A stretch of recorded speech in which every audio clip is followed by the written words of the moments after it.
Welcome back. Week 4 of the Eeez and Beez Brunch. I'm your host, Eddie B. Along my side with me is my sidekick, Brian Ashton. How's it going today, B? What's up, man? Just hanging out. We got finally some good weather here in Indiana. 64 degrees today. So we beat you. It was almost 70 here in Colorado, believe it or not. And I still got my shorts on. I bet. We're talking this week, obviously, the Monday Night Wars. Me and Brian recap them every week. We go over each show. And at the end of each show, we give them a bacon rating. And that basically, folks, is the 1 to 5 rating, just if you guys are watching here at home. This week, we're obviously, like I said, we're starting week 4. Me and Brian, we're going to kick things off January 22nd. Brian, they're in Las Vegas at Caesar's Palace. Yes. It's Monday Nitro, bro. How do you think this... Dude, I didn't even think about it. When this show started and I realized where they were at, I didn't put 2 and 2 together what we're going to get at the end. And that's, they're staying there. So obviously commentary on the side of this show was the same group: Bischoff, Bobby Heenan, Mongo, and his puppy. Yes. Obviously, he was dressed to impress there. He was wearing the tux. Yeah, he was, dude. He was, did he have a top hat on? He had a top hat and a tux. He was the best dressed of the announcing crew, that's for sure. I love this setup, Brian, inside Caesar's Palace. First of all, we know there's going to be plenty of fans because it's Vegas. Sometimes you get like a dull setup in a casino where it's you're limited to only 3 sides no matter what. This, it was all the way around. It looked like a major event. Of course, we know they hold other events there like boxing and shows, etc. But this night, though, man, in my opinion, the crowd was hot. Like I said, I was kind of pumped because of where they were at myself. And let's just get right into it, B. Tell me how it started. The crowd was pumped. It looked full. It didn't look like a huge place, but sometimes I think the more intimate setting looks better. That's what I liked about it. Like say the Caesar's Palace in the background. Like I said, it wasn't a big arena, but it made it look full by the camera angles and stuff, the way they were shooting it. They knew what they were doing, but my opinion, I like that a lot better than the Raw setup that we get. Yeah, it looks a lot more intimate. I think the smaller ring too helps. I don't know if it makes the wrestlers look bigger or it's easier to shoot like the shots in the ring or something about it. It just looks better to me. I would say. Yeah, I agree, dude. 100%. I don't know. I'm not hating on the WWE's camera stuff because it's good too, but I don't know what it was. It just made me feel like there was more people each time we watched that one. Yeah. I don't know.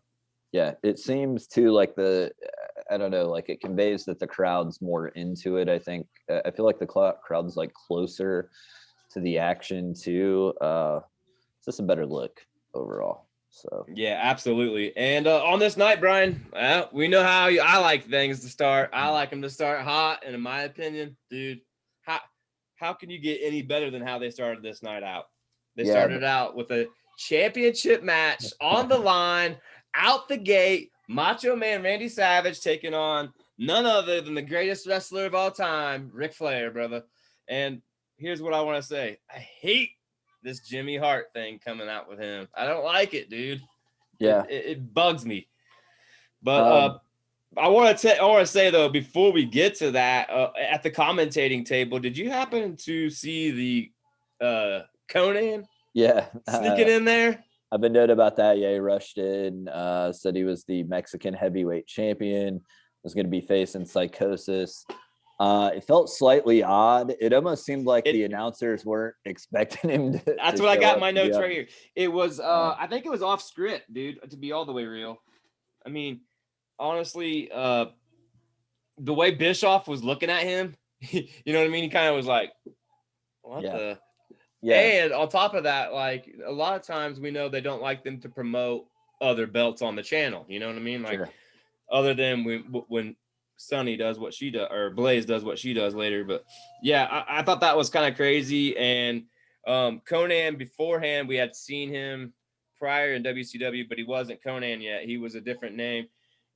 I really like Conan, and I was like, wow, I wasn't expecting that. What a way to start. So what happened after that, B? They well, just to go back a little bit, they do WCW, I believe, just before that had like an angle with New Japan. So they were kind of big at promoting like They were cross promotion. Japanese, Yeah, absolutely. Mexican Yeah. wrestlers. So not really surprised about that, but it did feel slightly strange. But anyway, so yeah, we have Savage, Flair for the world title as the opening match, which is strange in the card. You would think that would be the main event, but Yeah, exactly. It's like it's flip flopped almost, right? yeah, Savage comes out with a flock of ladies, if you will. Announcers make a comment that one of them's woman. Yeah. Like, now, did you see who the first one was? I saw Deborah McMichael was out there. I didn't.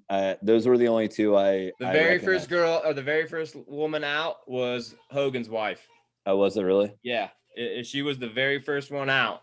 I tried to see if I recognized anybody, but those were the two. I saw Deborah McMichael, and I saw he's like that woman is woman or something. Yeah, like that. they worded it bad. They worded that shit bad. Yeah, that's an odd name, anyways. But well, yeah, I can agree with that. But also, I want to note too that what else we're kind of skipping over that they were expressing obviously the whole night, but they announced Macho Man was going to reunite tomorrow night with Elizabeth.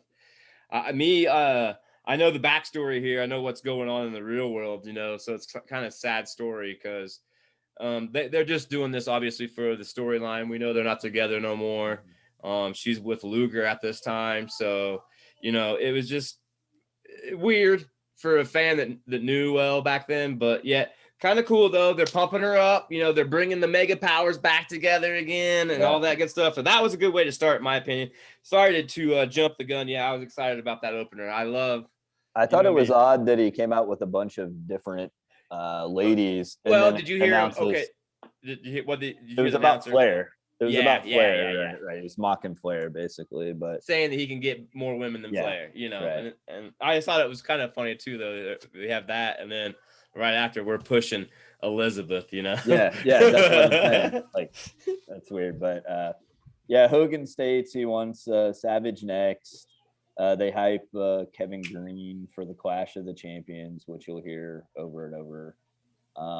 As they come out to the ring, if you notice, Flair's wearing the green tights, which I'll bring up later. All right, I got it in mind. Go ahead. So, woman slaps Flair. They allude to them having history, her working with the Four Horsemen. And then they also talk about the Road Warriors being back together. For Tuesday night. Yeah. Dude, I didn't even realize that. Now, I got right here, right? I mean, we're right up the same par, dude. I think we have the same notes. It's kind of funny. We're not copying either. I have right here, next thing that happens, Brian. The dang bell rings, and they're not in the ring. I hate that. So this will be something I'll talk about a couple times. There seems to be a lack of emphasis on the rules. Yes. In the pay-per-view that we're about to watch, several matches there should have been countouts, and there was no countouts. There should have been DQs. There were no DQs. I know wrestling plays loose with the rules, anyways, but yeah, just blatantly ignored. I did. Heenan to me had a pretty funny joke where he asked if Kevin Green is Mean Joe Green's brother. I thought that was pretty funny. Dude, honestly, this night, if you guys haven't seen it, go back and watch it, because I think Bobby's on fire this night. He's on fire every night. He gets into it with Mongo later, and it's great, dude. Like, one thing I want to note too, Brian, that we're kind of talking about this before we jump into a little bit more of this match. Think about this, Brian. On the other end, on WWE's end, they had Royal Rumble on Sunday, and then obviously Monday Night Raw following the night after. Sure. Here on our side of WCW that we're talking about, we've got Nitro, but they're going to follow Nitro on a Tuesday night. Yeah. With Clash Champions. What do you think that's a smart move to make it a Tuesday night versus how, really WWE or WWF, however you want to say it, they're not moving nothing because their pay-per-views are always on the weekend, always on a Sunday, and Monday Night Raw, well, it's always on a Monday. So I know Clash of Champions traditionally has always been through the weeks going back into the 80s. We know that, but I'm just thinking maybe what if they would have maybe put their Clash of Champions up on that Sunday against the Royal Rumble? What would have happened? What do you think? I don't know. At that time, I mean, correct me if I'm wrong, but like the Royal Rumble, isn't it probably their second biggest pay-per-view? So, Well, to claim that or SummerSlam, but yes, you're right. You're right. Right. Second or third. And at that period of time, I don't know what the ratings were. I know this is during the time that the ratings were starting to change a little bit, but I don't know if they would have wanted to go up against that show at that point. Maybe later on.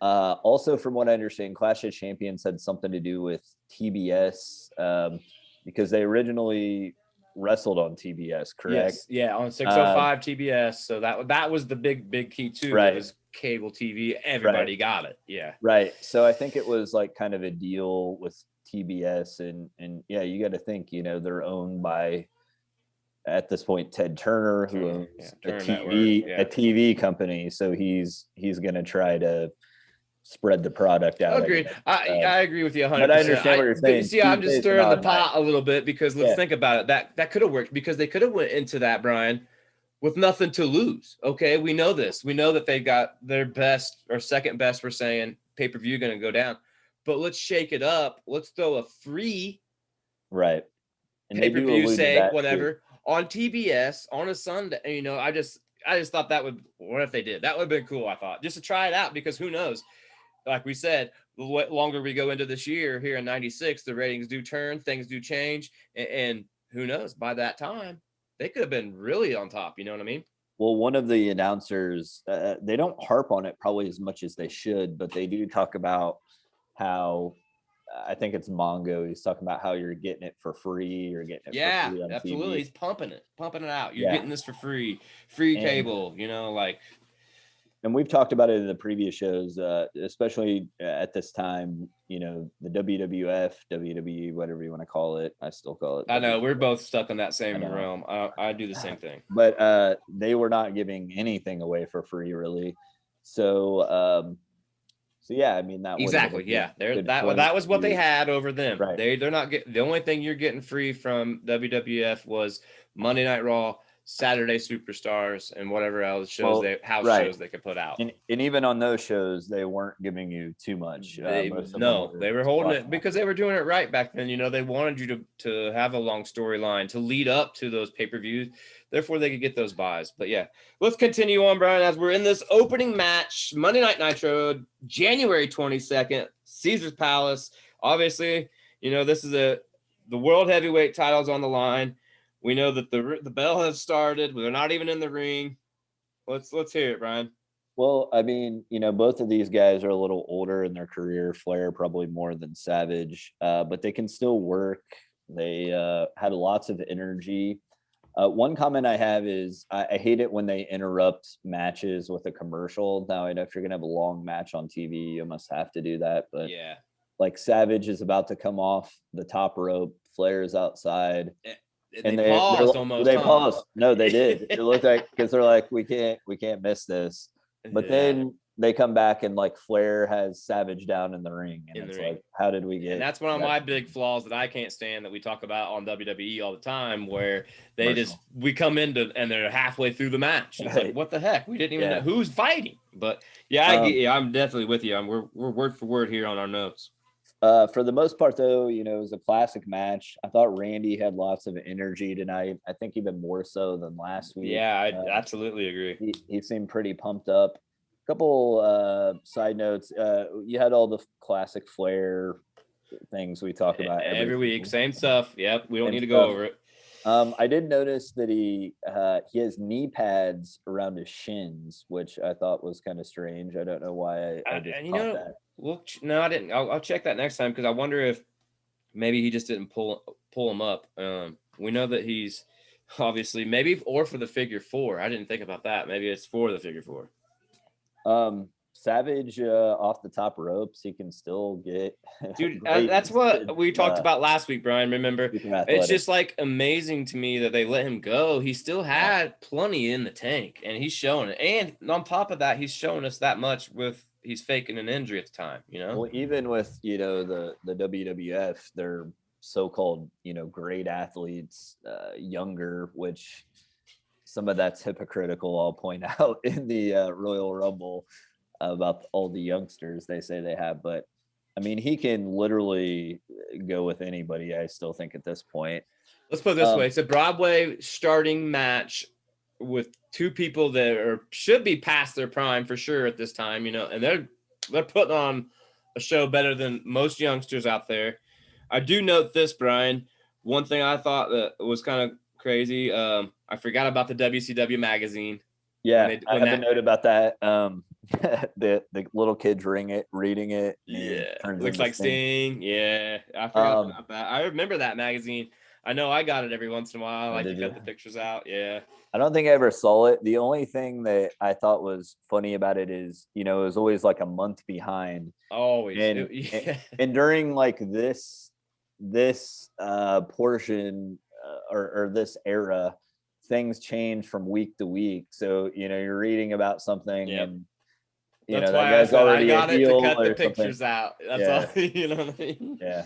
I hated that too. But think about this though, for the people like in Canada or places that weren't as relevant, like you hear the stories now on all these podcast shows and everything where they're like, yeah, all I could do was to get to the grocery store or to the pharmacy that had the newsstand so I could read the magazines to get caught up on what was going on, because they couldn't watch the stuff in the States or whatnot, so I thought that was pretty cool. Yeah, I mean, it's good they have it, definitely, but yeah, like I said, I would always notice they were like, a month behind, but that was the era, as before the internet. Well, it's not the worst thing they did, because we'll talk about that in a couple more episodes coming up. They get definitely 90s on us for sure. So to conclude the match, if you want me to conclude it, let's conclude it. I do want to know, were you going to talk, or I wanted to ask you, did you see when Pee Wee pulled Flair off the figure 4 by his hair?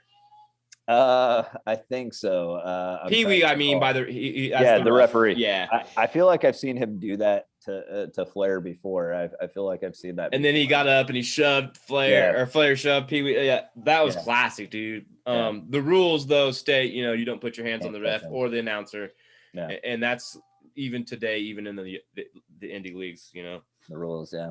But yeah, go ahead, finish this puppy up. So anyways, it ends. Arn comes to the ring, tries to hit Savage with the brass knucks. He misses, hits Flair. Then Hogan comes out. Of course, Hogan has to be there. Fights off Arn.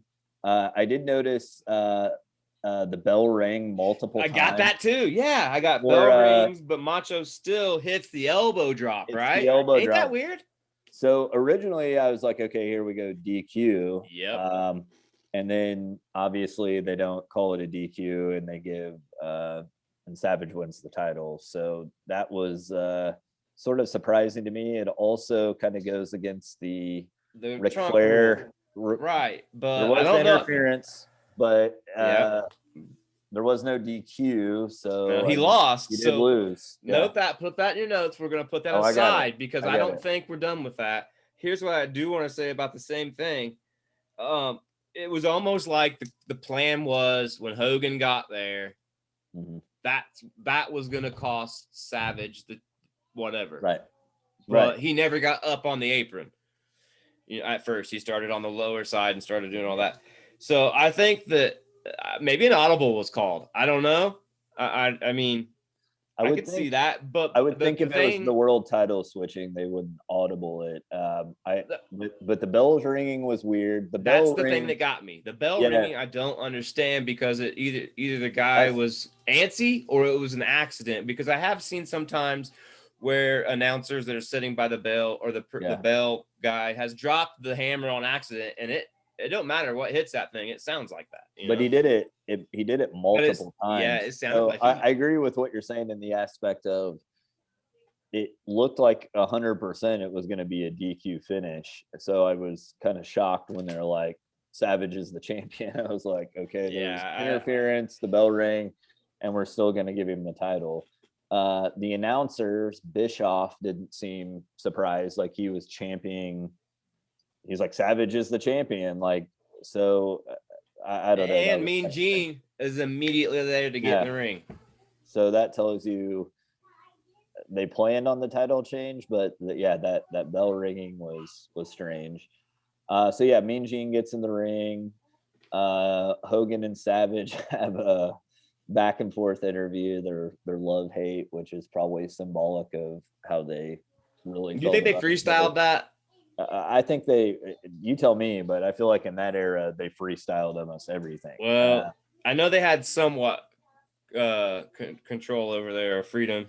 So But you know what, man, it's like they hit points. They hit points, Yeah, but then yeah, they yeah. were throwing their own. Yeah, I think, I mean, who knows? I didn't work there, but I think, yeah, they're like, hey, this is what we want to convey. However you get there is however you get there. I know a lot of the stuff now is like scripted word for word because they don't want to offend people and they don't want any mistakes or anything like that. But sounds so much better when they're off the cuff. Sometimes they'll mess up and say stuff that doesn't make sense, but I'd rather hear that than script, somebody reading a script. But you know what I'm about to ask you about now, right? Yeah. Second week in a row, we get another Nick Bockwinkel reference twice, one by Savage and one by Hogan. Says he's not Nick Bockwinkel again, and then Hogan says, "You're right, you're not Nick Bockwinkel." Who is? I know. Okay, he's so an Nick old wrestler. Bockwinkel was a professional wrestler, obviously, we know. Yeah. He wrestled from about 70 to 87 in AWA, but he ran the show. And in the meantime, he was a champion. So what I'm getting from this is basically you don't get what you want all the time. Right. Nick Bockwinkel, from the history that I heard other people say, other podcasters and stuff say, he booked. So when you book and you're the champion. Yeah. Right. So he's basically saying, I earned it. I didn't put the belt on myself. You need to earn it. And that's why they backpedal. I can't remember, is it in this one or the next time they talk? And Hogan's like, well, once I get through this dude and this dude, and so that's like saying you need to earn to get that title shot. But Nick Bockwinkel, I don't know what was going on. I'm still looking it up. Maybe it was a shot at Hogan saying, I creative think, honestly, control. I think that's what it was. I think it was, you think that everything should be handed to you. Yeah. Because you were champion at one time or whatnot. And, just like I said, he was Eeez was his partner. And that's another classic name in the wrestling world that everybody loves. They were tag partners for a long time. They were tag champs, I should say. But it just, I don't know, I get a different era, but yet, like, I know that's what a lot of problem was back in those days, is people didn't get along because of the booker. This is pure speculation. Obviously, I don't know enough about this, but like, I know Hogan did have a lot of creative control, so I'm saying maybe that was a veiled shot at him saying, you're just going to put the belt on yourself. I actually earned it. Nobody, I didn't put the belt on myself or whatever. I don't know. Yeah, and if you're watching this at home, we're obviously not the historians. We're enjoying this as fans, and like, we don't know everything that leads into everything, but we do some research. But that's the part that we love about this, is because we get to enjoy the same kind of thoughts on our notes here. Because if you can tell, we're kind of the same in a lot of areas, but yet, if you're watching at home and you have a different analogy, no negativity, obviously, but you got something that you would want to show, feel free to comment down below and let us know what you guys think, for sure. It's like old ZP corrected the ring thing. Zach Pascal, shout out to Zach.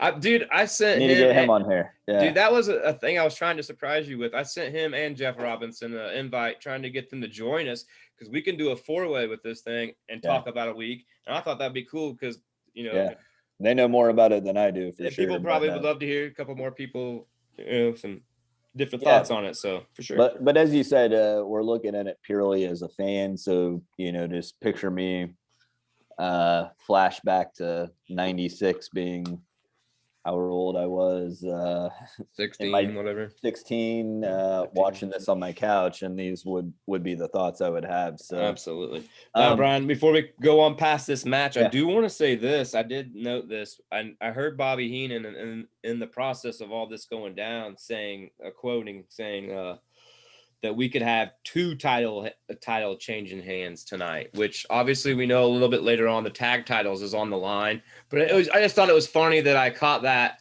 and I had no clue what was going to happen later. And I do have that right here in the first match. So yeah. a Well, little bit of history is if you pay attention to some of the commentary, especially if a match is dull, they'll throw you a little bone for a little bit later. yeah, I don't know if that was as much a giveaway. I mean, they did announce at the beginning that the tag titles would be on the line, but who knows? Maybe that was a slight bit of foreshadowing, but we'll see.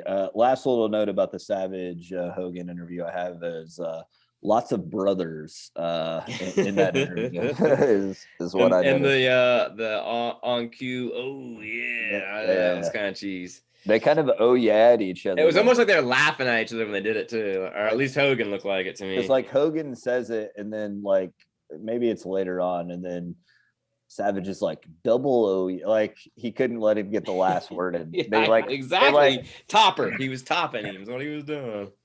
Every time they have an interview together, it's like they fight to who gets the last word in. Which is good because you know what? It's building to what could happen a little bit later on. All right, let's jump right into what happened next. But first, Brian, I got noted, obviously, again, man, they're feeding Miss Elizabeth down our throat. Yeah. She's coming tomorrow. That's all I keep telling us, Well, that's that was a big angle in the WWF. So it makes sense to try to recreate the mega powers a little bit. So, yeah, I think that's what they're going on. So next up, Brian, we had one of my favorite matches, Dean Malenko taking on Flying Brian Pillman of the Four Horsemen. At this time, we know, like we've talked about the last couple of weeks, Brian Pillman is going AWOL, acting crazy, having issues with the Four Horsemen. We saw last week Arn Anderson slapped his face off. I thought that was crazy because it was stiff. But this, I wrote right away, this should be good. That's all I put right at the very first line. This should be good. What do you think, Brian? This might be my favorite match on the card. This two guys in their prime, super athletic. Pillman, it's really a shame because like you see how he was, like this guy should have been. Yeah, and I noted here too, like the commentators spent a lot of time focusing on how crazy he was. Yeah, especially Mongo. He pulled it off. I think he was great, especially for that era, and we're in the starting to go into the late 90s. Yeah. I mean, he would have been perfect for late 90s, early 2000s. That type of character would have been awesome great. Heel. He would have been an awesome heel if he would have, I really like Dean Malenko's music when he comes out. I noticed Pillman had a cane when he came out. And I did notice Malenko was rocking the Don Johnson 5 o'clock shadow in this. Dude, but tell me, like, if you didn't see him in a dark alley, you might not turn, or you would turn around. Well, he's he just looks pissed off all the time. You know what I mean? There's no emotion. Well, I like that for his character. He's like all business. It works. He's there to wrestle. He does it. Did you see that slap that Brian slapped him with? Man, that was stiff. That was real, dude. That wasn't no. But I feel like, Malenko would, obviously I don't know this guy. I'm just speculating, but I feel like he's the type of wrestler who would be like, smack me for real. Like, I want this to look good. But both of them are great wrestlers. Malenko, maybe one of the best ever, honestly. But two good athletes. Really, really loved it. I noticed Pillman in the middle of the match, like, he's like yelling in the camera. I noticed he yelled Full Metal Jacket. I don't know what like they cut off the first part of it.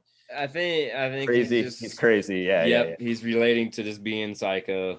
Did you see the great tornado DDT he pulled off? Yeah, dude, nuts. And all the moves look painful. Well, they looked real. Like they sold me. They everything was timed well.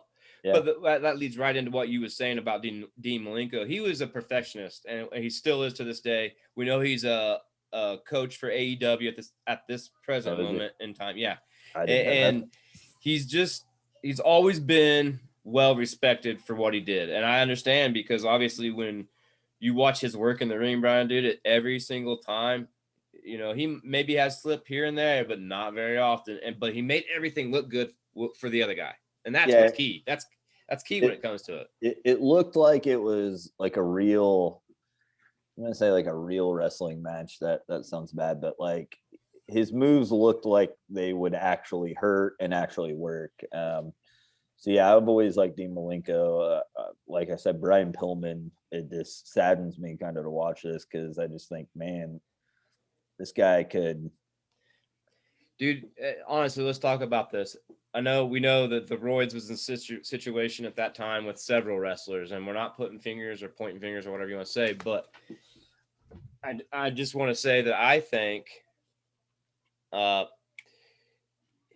his growth got so fast, even if he wouldn't have passed, maybe when he got to the WWF, dude, they could have pushed him to the moon.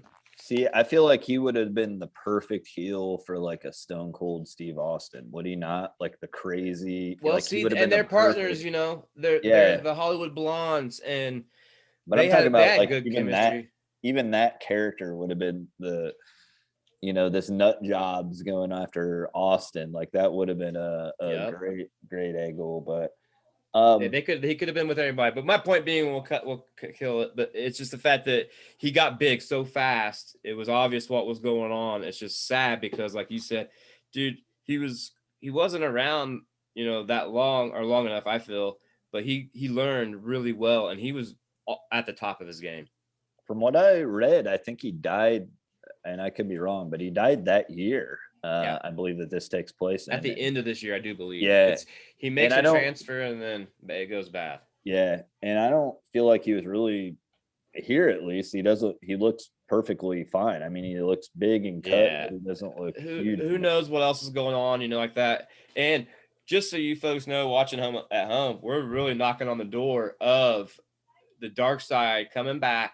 And I know Brian Pillman is going to be the first episode. I can't wait. We'll talk all about that on the brunch coming up after when they do that, Brian, because that might be something that, you know, will answer some questions that we're talking here. Yeah, I always liked him as a kid because he had my first name. So just spelled different, right? Yeah, spelled different. But anyways, to sum up this match, I really like the ending. Pillman beats him with Malenko's leg tied in the rope. Perfect. The ref doesn't see it, and the crowd hated it. Yeah, and what was nice about it was a screw job, you know, on the face, but it looks, you could see how the ref could miss it. It really worked. That ref lined himself up perfect. Therefore, you know, even with the camera angle that we had, it made it look legit. Even if you were there, I guarantee you it'll be the same. Yeah, it's a great ending. Sad that WCW couldn't pull off more endings like that. Man, let's talk about that real quick because we know that was one of your biggest issues last week, right? Yeah, they were, and mine too. They watched every ending, dropping every ball, every match, right? So right now we're 2 for 2, right? Is that how you feel, or do you feel like that first match was about a botch? Because we know we heard that bell, and we know that things maybe could have. Supposed to go a different way. There was at least some sort of botch in the first. All right, so we're 1-1. We'll say that we're 1 for 1 tonight. All right. After that, Brian, they moved into the tag team championship match, which they had been talking about just a little bit earlier. And on this night, obviously, the tag team champions were the Harlem Heat, which is Stevie Ray and Booker T. And they normally have Sensational Sherry with them. Sister Sherry, Scary Sherry, whatever. Vince McMahon owns. Yeah, you're right. Well, but I think he does anyway. Basically, they were supposed to have Sherry with them, or they usually have Sherry, I should say. But at this time, we know she's having a little affair with Colonel Parker. You know, they don't really talk much about it, just a tad bit during this match. But they talk. What's that? Yeah. Well, they talk later, I think, about their wedding. They're lining up this wedding, and but the opponents on this night, Brian, are none other than Sting and Luger. Now, before we jump in, let's talk about what Sting and Luger's got going on leading into this. There's 2 weeks that we've been talking about some incidents where Sting has maybe had a chance to win a couple matches and Luger's cost him those. You know, they can't absolutely say, but we've seen some stuff. But You're right. what was your feelings seeing this before it started, knowing the titles are on the line, and like I mentioned earlier, Bobby Heenan and them kind of talked about we could see some titles changing. What was you thinking before this match started? I was thinking it would be hard to beat Sting and Luger without some sort of, mishap at the end. I do really like Harlem Heat. I don't think they get enough praise as a tag team. Super athletic. To me, they really work too because you have big Stevie Ray. Yeah. Even Booker T is really. Sorry, my dog's barking. No, you're good. Get My over here, kids are bud. talking in the background. It's all good. Yeah, Booker T, who's also big, but they're super But athletic. they're both huge, really, dude. They're both huge, and they can move. Yeah, they work as a tag team. Like you can tell they're a real tag team. So, all right, let me ask you this real quick before we go any further. Who would you take, Harlem Heat or Doom? Legion. Doom being Ron Simmons and Butch Reed. That's not a fair question to ask me because I know because I didn't. I know who they are. I know Ron Simmons in particular, but that's a little out of my wheelhouse. You don't know? All right. You'd have to give me somebody I knew better. So I would have to go Harlem Heat, but people would probably tell me I'm wrong. But no, so Doom, in my opinion, and I have it in my notes right here. I love Harlem Heat. They remind me of Doom. Doom was back in the 80s. It was Ron Simmons and Butch Reed. Butch Reed, R.I.P. He just passed away recently.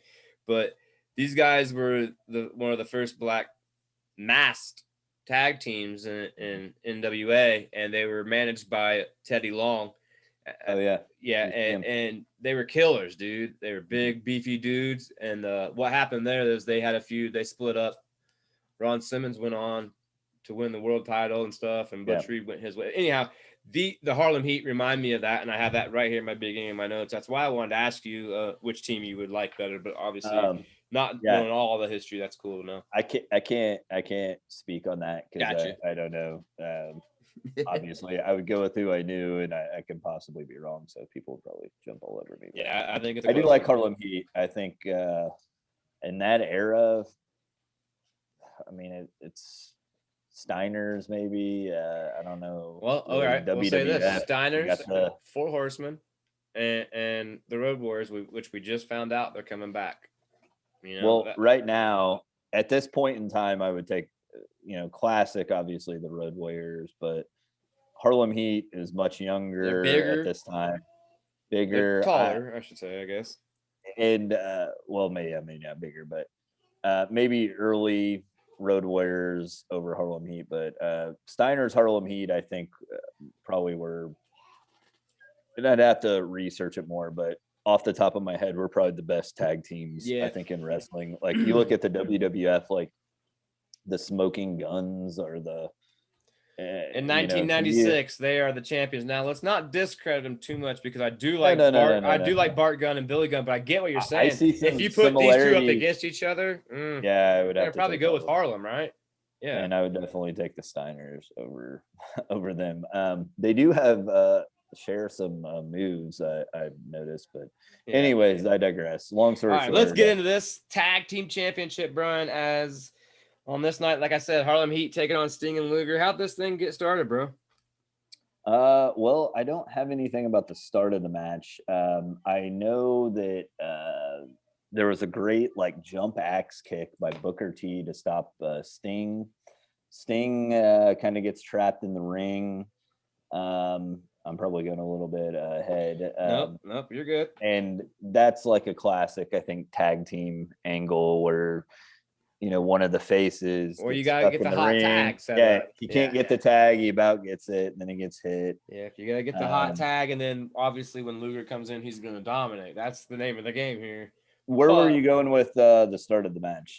Just how the commentary was talking about the issues between these two, and I was curious if you thought, excuse me, if they were leading into some something. You know, I just thought that it was kind of Well, suspicious how they talked about it a little bit, Yeah. but they were setting you up for maybe and Luger to Mongo, cost I him got the belt. Mongo quoted as saying Luger will cost Sting this match. Yeah. Like, Yeah. um, That's the angle. I did note that the crowd is kind of more back into it. They were a little bit less in the last match versus obviously we started with a bang. They kind of had to chill out. But once this thing gets going, like you were saying, once they're setting up this hot tag and Booker T's, you know, dude, just, I don't know, manhandling and stuff like that. The crowd was into this. But what happens next, Brian, was something that I wasn't really thinking of. And I had to go back and rewatch it because I didn't catch commentary. But they were talking about at the beginning that Lex Luger wanted Jimmy Hart at ringside for this match, and Sting did not. Yeah. Did you catch that?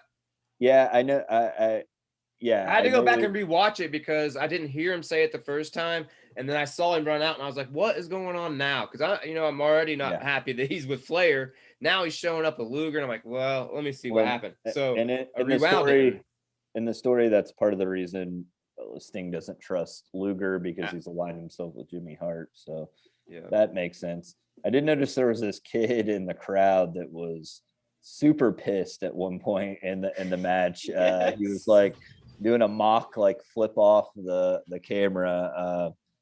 Where he did the old like the I got him. I saw him. He was so mad. I thought that was hilarious. And then he like as soon as he seen the camera, saw him though, he was like, like, did they catch me? Like, hope my mom didn't see me at home. Yep. But yeah, definitely. Like I said, so Jimmy Hart shows up. We notice he gives Lex Luger something. Yeah. You know, the commentating team catches it. They bring it to attention. And then what happens next? Frozen. Okay. It's unfrozen now. So missed flip by Booker T. Sting tags, Hart comes out, gives Luger the silver dollars. Luger comes in, hits, I believe it's Stevie Ray with the fistful of silver dollars. Sting and Luger win the world title. Second title change tonight. Like I said earlier. And then Sting's like kind of surprised that they won. He doesn't really know. Yeah, he's not sure what's happening. Now, what I noted, Brian, too, what you said, the silver dollars, they did say that on commentating. It's tied into obviously Caesar's Palace. It's something you get when you go gambling there. One thing we kind of talked over about, we did talk a little bit about it earlier, but this match was the match where Bobby the Brain and Mongo got into it because they were talking over each other. Yeah. And I thought that was hilarious. It was. It kind of kept you off of what was, going on for the second or the moment, what I should say. They also did a little Super Bowl promo during this match, kind of. I think this was the one too where like he interrupts Bobby, and Bobby starts to restate what he was saying, and then he gets halfway through it, and he's like, I forgot. He's like, I don't remember what I was saying. Yes, it is.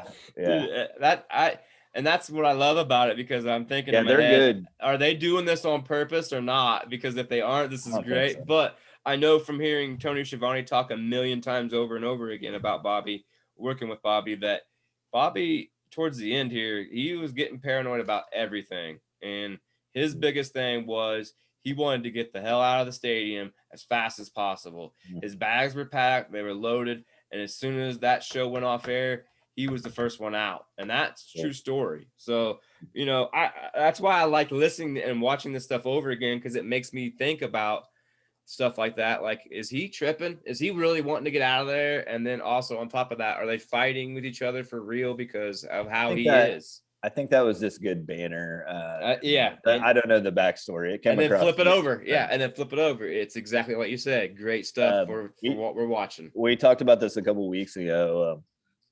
I think him and Mongo are really great together. Yeah, I do too. And they get a lot of hate about how Mongo shouldn't have been a commentator, this, that, and the other.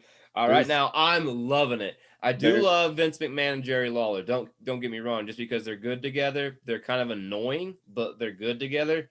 But this team right here, it is smooth. At this point, and everybody's entitled to their opinion. A lot of people are. I don't want to say. I mean, I guess I'll say they're sheep. They just regurgitate someone else's opinion. They see a couple people say how they hate this person, and they just hop on. Jerry Lawler, to me, at least at this point, kind of annoys me. I'll be honest with you. We'll talk about he that. may grow on me later. Yeah. But right Let's now, end this matchup though, Brian. What I did know, I wanted to ask you. You think Nick Patrick did a good job of not being like, why are there silver dollars all over the mat and all over? That's what I didn't like. That was the only thing I didn't like about this match. That's literally the last note I have is how would the ref not see the silver dollars all over the ring as he's counting? Yeah. But let me ask you this. Do you think they switched up from brass knucks to silver dollars because they've already used brass knucks earlier? Could be. Also, or is it a tie-in like you're talking? Yeah. It's a tie, like probably combination. So I don't know. I think it's smooth move. We also know that Nick Patrick is one of the best refs at this time. And he ends up getting in a storyline way later down the road here. But at this time, I just thought it was kind of crazy that I don't know if that thing was supposed to explode like that and look like it did as it hit the mat and all over the place, or if he sold it right and got out of there. I didn't rewind it enough, but it almost seemed to me at first glance, Jimmy Hart, when he gave it to him, it almost seemed like they weren't in a roll. Okay, so that's what I thought too, and I rewound it. But then when you see it's on the mat. It's on the mat, but I must think maybe it was loosely in the roll. Exactly. So when he hit, it split easy. Yep. All right. So obviously, once again, like Brian said, titles switch hands. We got new tag team champions, Sting and Luger. Luger excited as all get out. Sting, like Brian said, is confused but happy, not sure what's going on. I really, for a second there, I thought Sting was gonna be like, "What's that?" But it didn't happen. And man, that's how that match rolled out. So it rolled out. It was a pretty good match. I liked it. I like the Harlem Heat, like you spoke. And believe it or not, Brian, at this time they're a little bit green still compared to what Sting and Luger are. But I think that they couldn't have chose anybody better to work with at the time to make this work. Because I think if we put, like you said, the Steiners in there with the Harlem Heat, they're a little bit more stiffer than Sting and Luger. And I don't know if we would have got the same kind of ending. But anyhow, this match worked, except for, I think, the silver dollars. Yeah, that little botch, but I can let that slide. All right. After that, Brian, we're moving into a non-title match. The U.S. heavyweight champion at the time, and it's one-man gang. He's taking on none other than Hulk Hogan. And we knew this was coming. They talked about it earlier. You know, Hogan mentioned it to Macho. He's got to get past one-man gang. I want to note this, Brian. One-man gang looked great. It looked like he lost a little bit of weight, maybe, compared to what he used to be back as Akeem the Dream. The crowd popped for Hogan, obviously. We knew that was going to happen. But once again, Brian, this match started before the bell. I don't have a ton of notes about this match. I don't have a lot of great. I do have a note about One Man Gang. He had a really cool look. I think that would even hold up today. Yeah. He was big, but he did look pretty lean. So hold on. All right. All right. You're on. I didn't notice the bell, but that seems to be the standard for WCW. Yeah. We just ring bells whenever we I think it leads back to what you said earlier. The rules, I don't think the rules are being followed. But yeah. What I've got, basically, these two wrestled in the WWF, so they've kind of got a little bit of history. They've known each other for a little bit. Actually, this match, it was to the point. It wasn't drug out. It was one of the shorter matches of the night.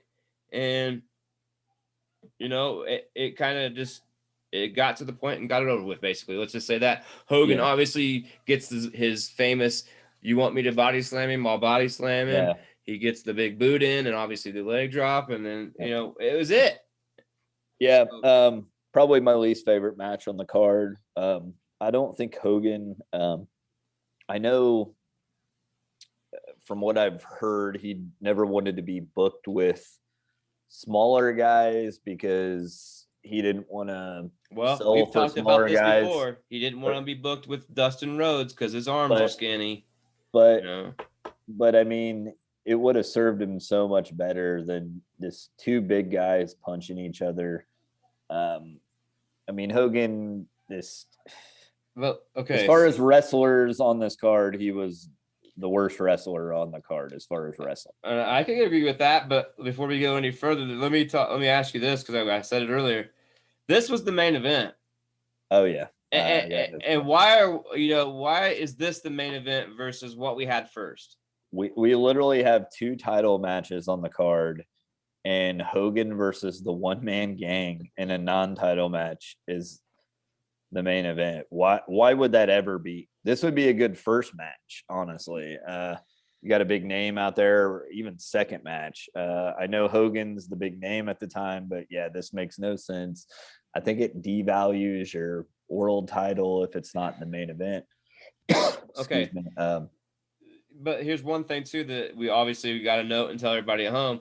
These guys, this match was short because what they did next, what happened afterwards is the whole reason why this match was get it done. Yeah. You go ahead and obviously the Four Horsemen come to the ring to bum rush Hogan, and then the Dungeon of Doom, which we know these two teams have been talking for a couple weeks now and teaming up to try to destroy Hogan and Macho together, and they're teaming up again here at the end of this show, and the only person that really the Hogan has to save his back is Macho, and Macho's there with a ball of fire fighting these dudes off. I got noted here that the Zodiac was the only guy holding back the Giant. Are you kidding me? This is I think 2 weeks in a row, or he calmed him down last week. Remember? Yeah. He wasn't raged. This night he's raged, Brian, and they should have got him in the ring and done something, I think. I like that Pillman was like agging it on. Yeah. And I got that in my notes here. Did you see him? He's agging him on, and then here comes Dad. Dad steps in and is like, "What are you doing?" Yeah. And he has Pillman had the best look on his face. Literally, he just got scolded by his dad. Yeah, I swear he's like, "Dad, knock it off." Yeah. Yep. Yep. That's exactly what he did. So then they go back to the ring. Of course. Now this is, to me, it gets redundant. So we already had a long Savage Hogan promo at the beginning of the show. Now we're going to have another long Savage promo. They don't really. And it's the same thing. We're covering the same thing we talked about. You took the words out of my mouth. They literally say the exact same thing they said earlier. I will say this. The only change that they made, but we already knew this, is they announced Kevin Green was going to have their back, and we've already talked about, the commentator team had already told us at home on watching on TV that was going to happen. I think really, Brian, what this boils down to, between the match, the free-for-all, and the promo, they had a window before they went off air, and I don't think anybody in that, because let's talk about it, there was at least 10 wrestlers out there. Yeah. Between the start of this match and the end of the show, I don't think everybody was on the same page. And that's kind of hard to have everybody on the same page when you have so much chaos going on, and then you got to get a promo in at the end. So that eliminates the fact that these guys can't go in here and beat these two dudes up, because we got to get a promo out of these guys at the end. That probably answers your question about why. And I think honestly what happens at the end here is they're filling time. Yeah. They're repeating themselves. They're putting over the Clash of Champions, which happens the next night. And Miss Elizabeth's going to be there. We've heard that all night long. But the cool thing, Brian, I think, is they're staying in the same place. They're not traveling. They're not going nowhere. And we know what we're getting on Tuesday night. Yeah. That's the end of this here of Nitro, Brian. This might have been the best Nitro in 4 weeks, with some flaws. We're not saying perfect, They had all their stars out there at some point through the night. You can agree with me on that, right? Can't agree with you on that. Yeah. All the big names, pretty much. They continued storylines, right? Yep. And they pumped us up for Clash of Champions. That's how I ended this.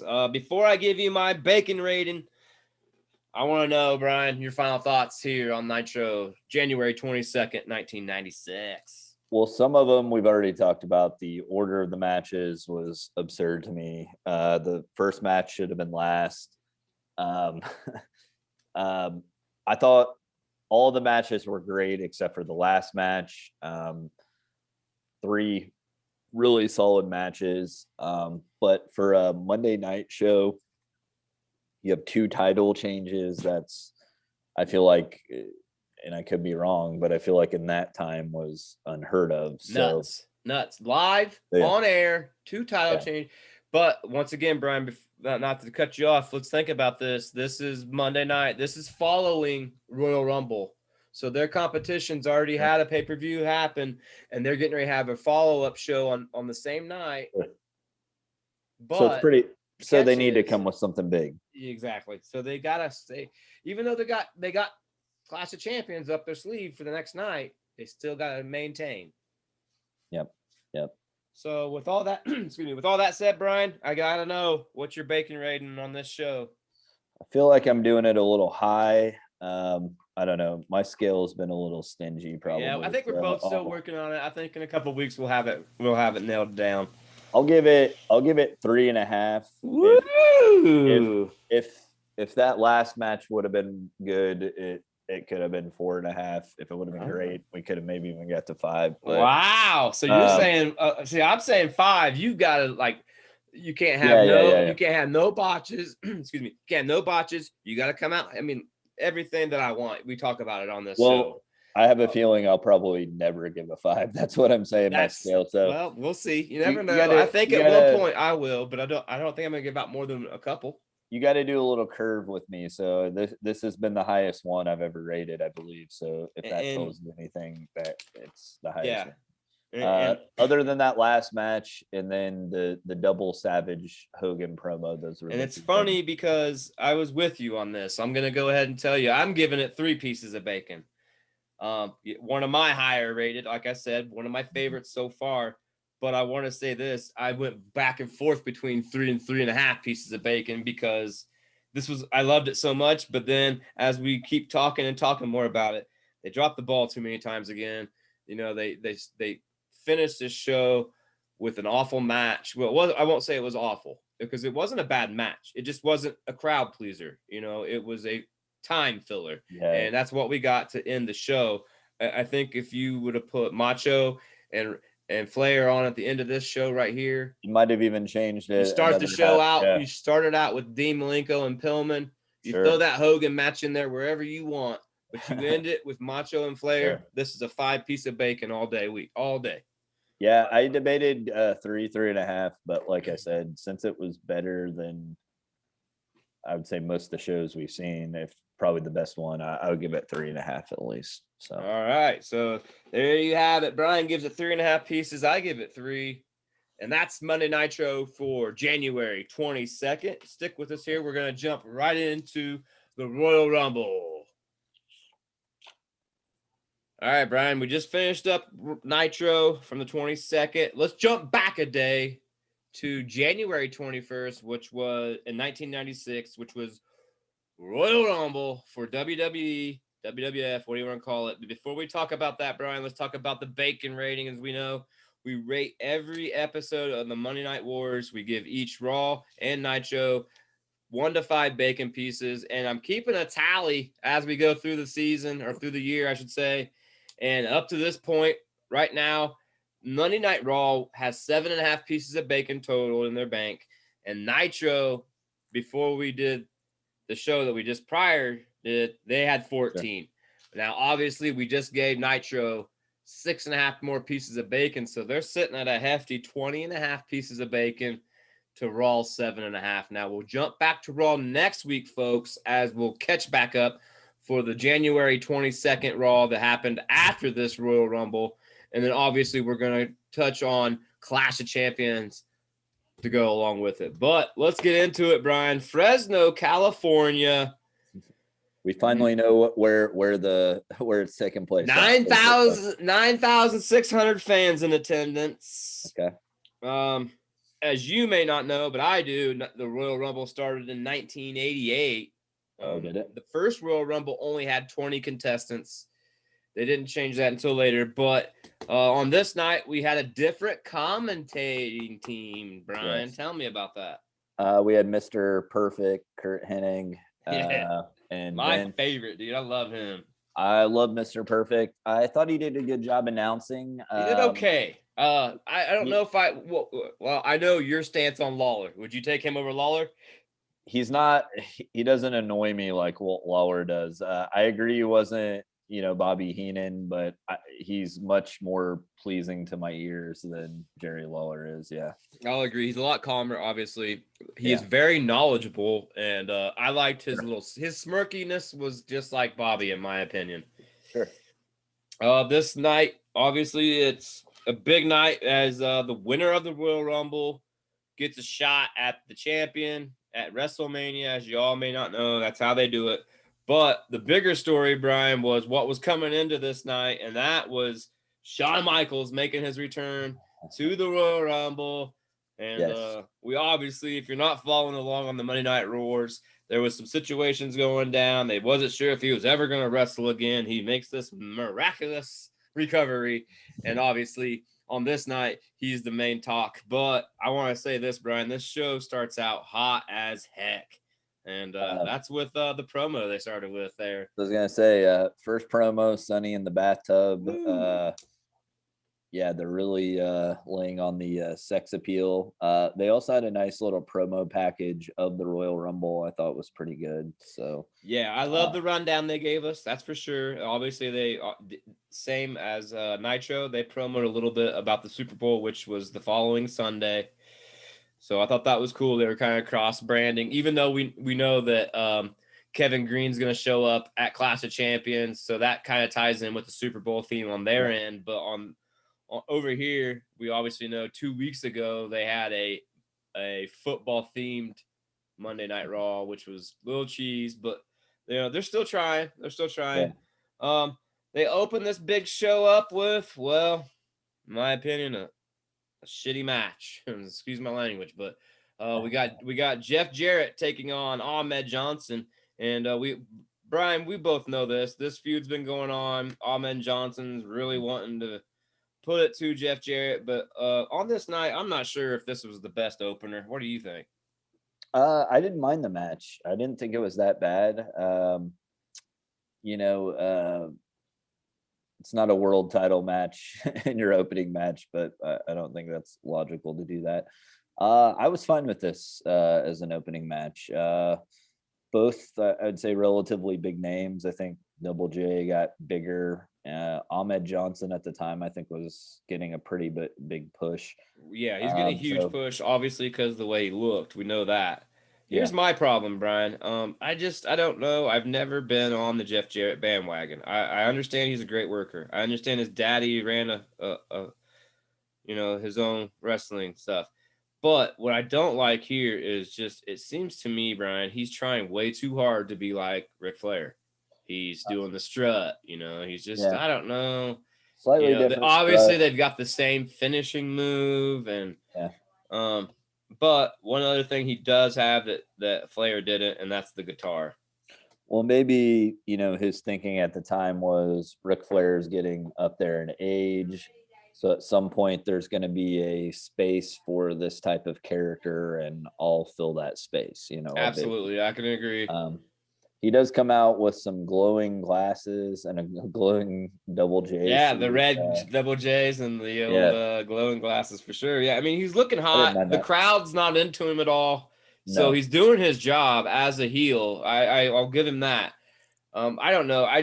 Something about him, I can't put my finger on it, but I literally have right here in my notes, Brian. Ask Brian, is this a good opener or not? We're not talking about Monday Night Raw, folks. We're talking about a pay-per-view. We're talking, you paid $40 or 50 or whatever it was to see the Royal Rumble. Now, we all know what's going to happen later. We'll talk about that in a few minutes, but I'm stuck on the opening, Brian. I'm sorry. That's just the way I go with it. I think Jeff Jarrett, he mocks Ric Flair. He mocks Macho Man in a way, just by some of his things that he does. But I can kind of somewhat agree with you. They got to the point in this match. It ended a DQ as Jeff Jarrett obviously smashing the guitar over Ahmed Johnson's head. Obviously, this was planned from the get-go, but I really wasn't happy with this kind of an opener. I didn't really mind it. I thought Ahmed Johnson looked like a beast. I thought a lot of his moves looked super powerful and looked like they hurt. I did notice he was super oily when he came out. Always to the ring. was. And I don't know how much you know about Ahmed, Bryan, but Ahmed was not very well liked. I've heard that before.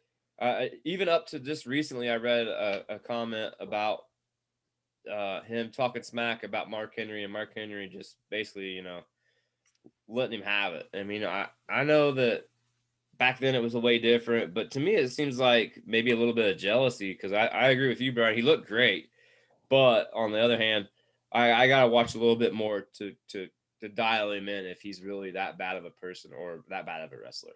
Yeah, I mean, I'm just basing it. I don't know a lot about him off this match. I thought he looked like a beast. I thought, at least at this point in time, I mean, he could potentially be a champion. I mean, I did note this. One thing that I do know they don't like that much is, green talent taking risky moves. His dive that he did on the outside. Yeah. That was pretty risky, dude, and he almost overshot that. Well, and I mean, I don't know this, but I could see where he could. I mean, like I said, a lot of those moves look pretty devastating. So he may have been a little rough to work with too. That's the rumor. But hey, this is how this match ended. What do you got to finish it off, and we'll get on to the next one. There was a little psychology. I noticed Double J worked on the legs. Yeah. The guitar off the top rope was okay. Well, it was telegraphed. Do you agree? Yeah, telegraphed. There was a weird moment where Ahmed like shakes off, and he's like in the ring and he's like doing a little shimmy. I thought that was a little strange. Well, I think he was trying to I think the purpose, Bryan, was that he was like, I can shake it off and I'm tough. But it looked weird. Looked bad. Yeah. And then after the match, Ahmed chases Double J, but you could tell Double J stopped as soon as he got behind the curtain, and literally Ahmed and he stopped too. You could tell. Yeah, they both came to a screeching halt. Good way to maybe end that as best as you could. I have noted here, the crowd was into it. The crowd, great crowd shots. Obviously, they're at a pay-per-view, so they're gonna be excited. But yeah, this is how they start that match, or how they start the pay-per-view out, Bryan, and they lead right into what? Real quick, last thing. They said at the time Johnson was undefeated, so yeah, I guess this doesn't count against against him, or a win. Right. So so this is the way to kind of, I guess, keep him undefeated, which we know that obviously undefeated streaks are big in wrestling. So then in between we have a Nash interview. To me, it's still weird seeing him as Diesel, just because I know him much. I know him as Kevin Nash in the WCW. Yeah, and I agree with you. Here's what I've got, bro. Diesel's ninth grade knowledge, or his joke about it just was cheesy. Yeah, it wasn't. I don't know. It wasn't good. I think it was definitely. I think it was written for him.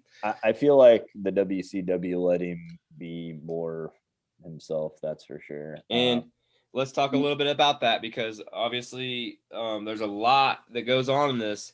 But I know that this time he's starting to lead towards that not happy stage. So maybe this is part of what we'll see with things coming. I feel like at the end of this, he rears his head and does a cool thing, but it's like, was he supposed to do that or not? Because it kind of felt like it wasn't. So anyhow, we'll get to that. Yeah. So match 2, we have the Body Donnas and Sonny versus the Smoking Guns. Yes. First that I have is Body Donnas have a goofy, glittery poncho when they come out to the ring. This match to me, all right, let me stop you there. Do you even know the Body Donnas? Do you know who they are? The announcers didn't even know who the Body Donnas were. All right, believe it or not, Bryan, they're actually very talented dudes, and One was Chris Candido. The other was none other than Bruce Pritchard's brother, Tom Pritchard. And Well, we know now Tom Pritchard's a huge trainer, has been for years. He's on Conrad. You know, he breaks down matches. He's just a great wrestling mind. But also, Brian, I don't know if you knew this at the time. Sonny was dating, which would be at the time Skip, yeah. which is Chris Skip, Candido. it was Them two Skip were and them two were an item in real life at the time. okay. So that explains why she was their manager in a way. Yeah, Obviously taking on the tag team champions Billy and Bart. We yeah. talked a little bit about them a little bit earlier, but For the tag titles too. The yeah, tag and for the tag team titles. I do want to note this before the match started. The comment from Mr. Perfect. Did you catch it? Remind me of it. I'm sure I did, but The from behind comment. oh yeah. Huh? There were a lot of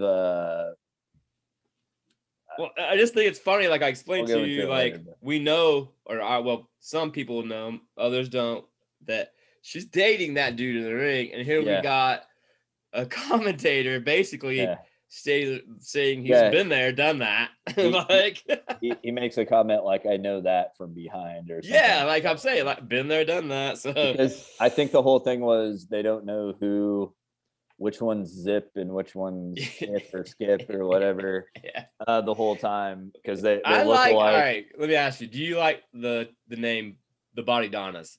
I like I, that name. I just don't like Skip and Dip or Zip or no, whatever. and I don't see why those two would warrant that name. I could see like two, ripped out people being the Body Donnas. Like Luger and Sting. Yeah, right. They could be the Body Donnas, but these guys were small. They were like 6 inches shorter than the Smoking Guns. Yeah. It Well, didn't look. anyhow, let's get this thing started. I do have this, Brian. It was a great start between Skip and Billy. I will give Skip and Zip. They can work, man, and they're obviously, like you said, they're smaller size guys in this match. But the double flip out was great, followed by a crossbody from Billy. I mean, it was hot start, and I think honestly, this should have been the opener.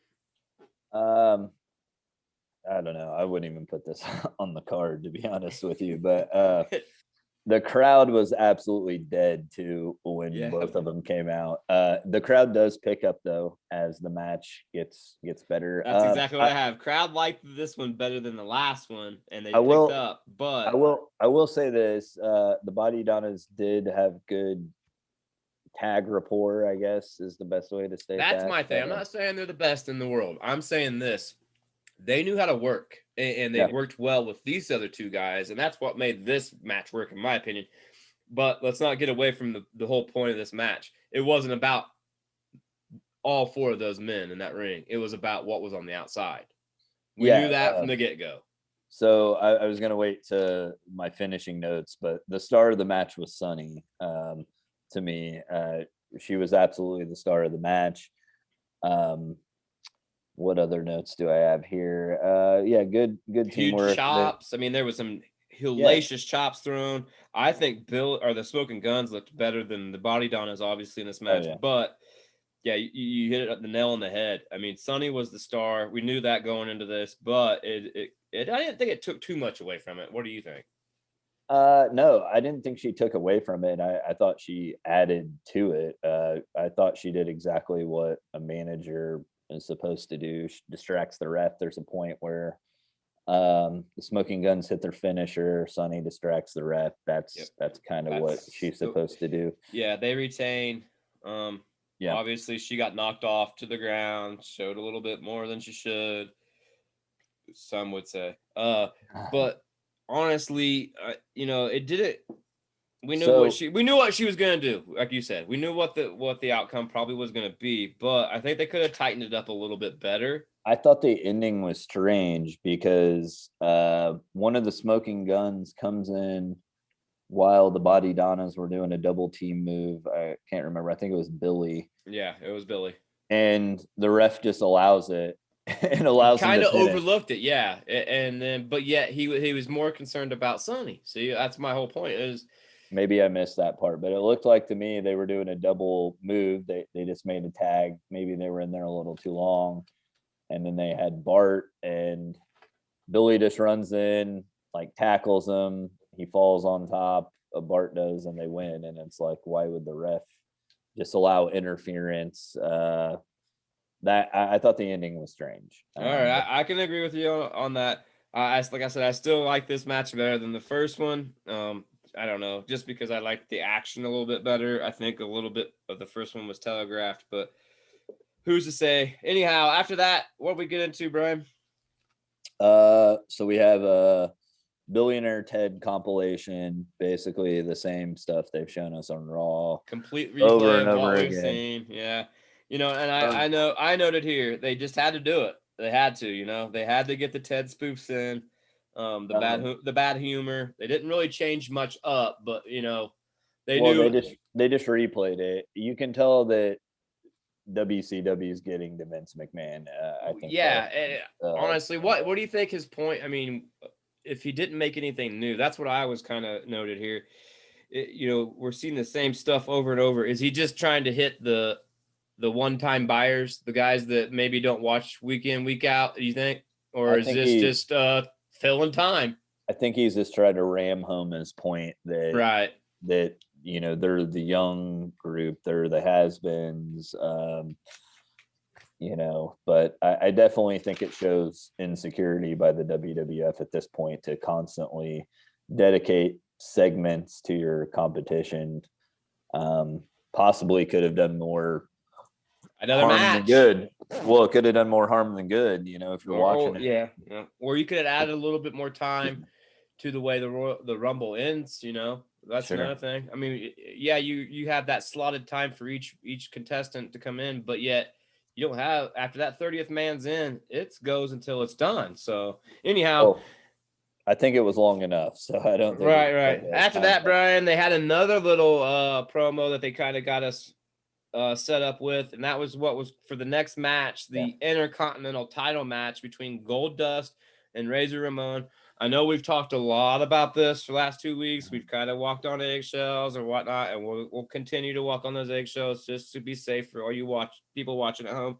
But this match, I expected it to be a little bit more weirder than it was, but really, I don't know.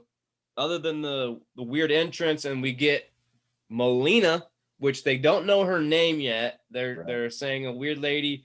I want to ask you this, Brian. I didn't catch it, but I did notice it a little bit later on, especially when the camera was on her on the outside of the ring, and she was sitting in the director's chair. I never saw the bellhop or whatever he is, the dude, the bus boy. I never seen him come to the ring. Did he walk out with them? He might have, but I don't think they put the camera on him. Okay. I do like Goldust's entrance. The way the camera shot was really unique at that time. I still think it looks unique. But yeah, I had that too. The yes, like on the video game, bro. That's exactly what that reminded me of. She has an unlit cigar. She's chewing on a cigar. And just a side note with the cigar, actually. Yeah, just a side note. Her real name's Terry Reynolds. Obviously, she was married to Dustin from 93 through 99. They have one kid together. They had a lot of problems, a lot of bad stuff happened between them. That's obviously why they're not together. Mm-hmm. They both have changed. They're both obviously still with us to this day, which is great. But yeah, at this time, this is the actual married couple. So once again, the marriage coming to the ring together. I always thought that was bad news, Browns. But anyhow, after that, Brian, we had Razor Ramon's entrance, and man, the crowd popped for him, bro. I thought. Yeah. I noticed he had razor blades on his shorts, which was probably a little risque for that time. The crowd did pop. I do have a note that it's strange that, they refer to him as the bad guy, but the bad guy is actually the good guy in this match. Yep. So that's kind of weird. He's the babyface heel.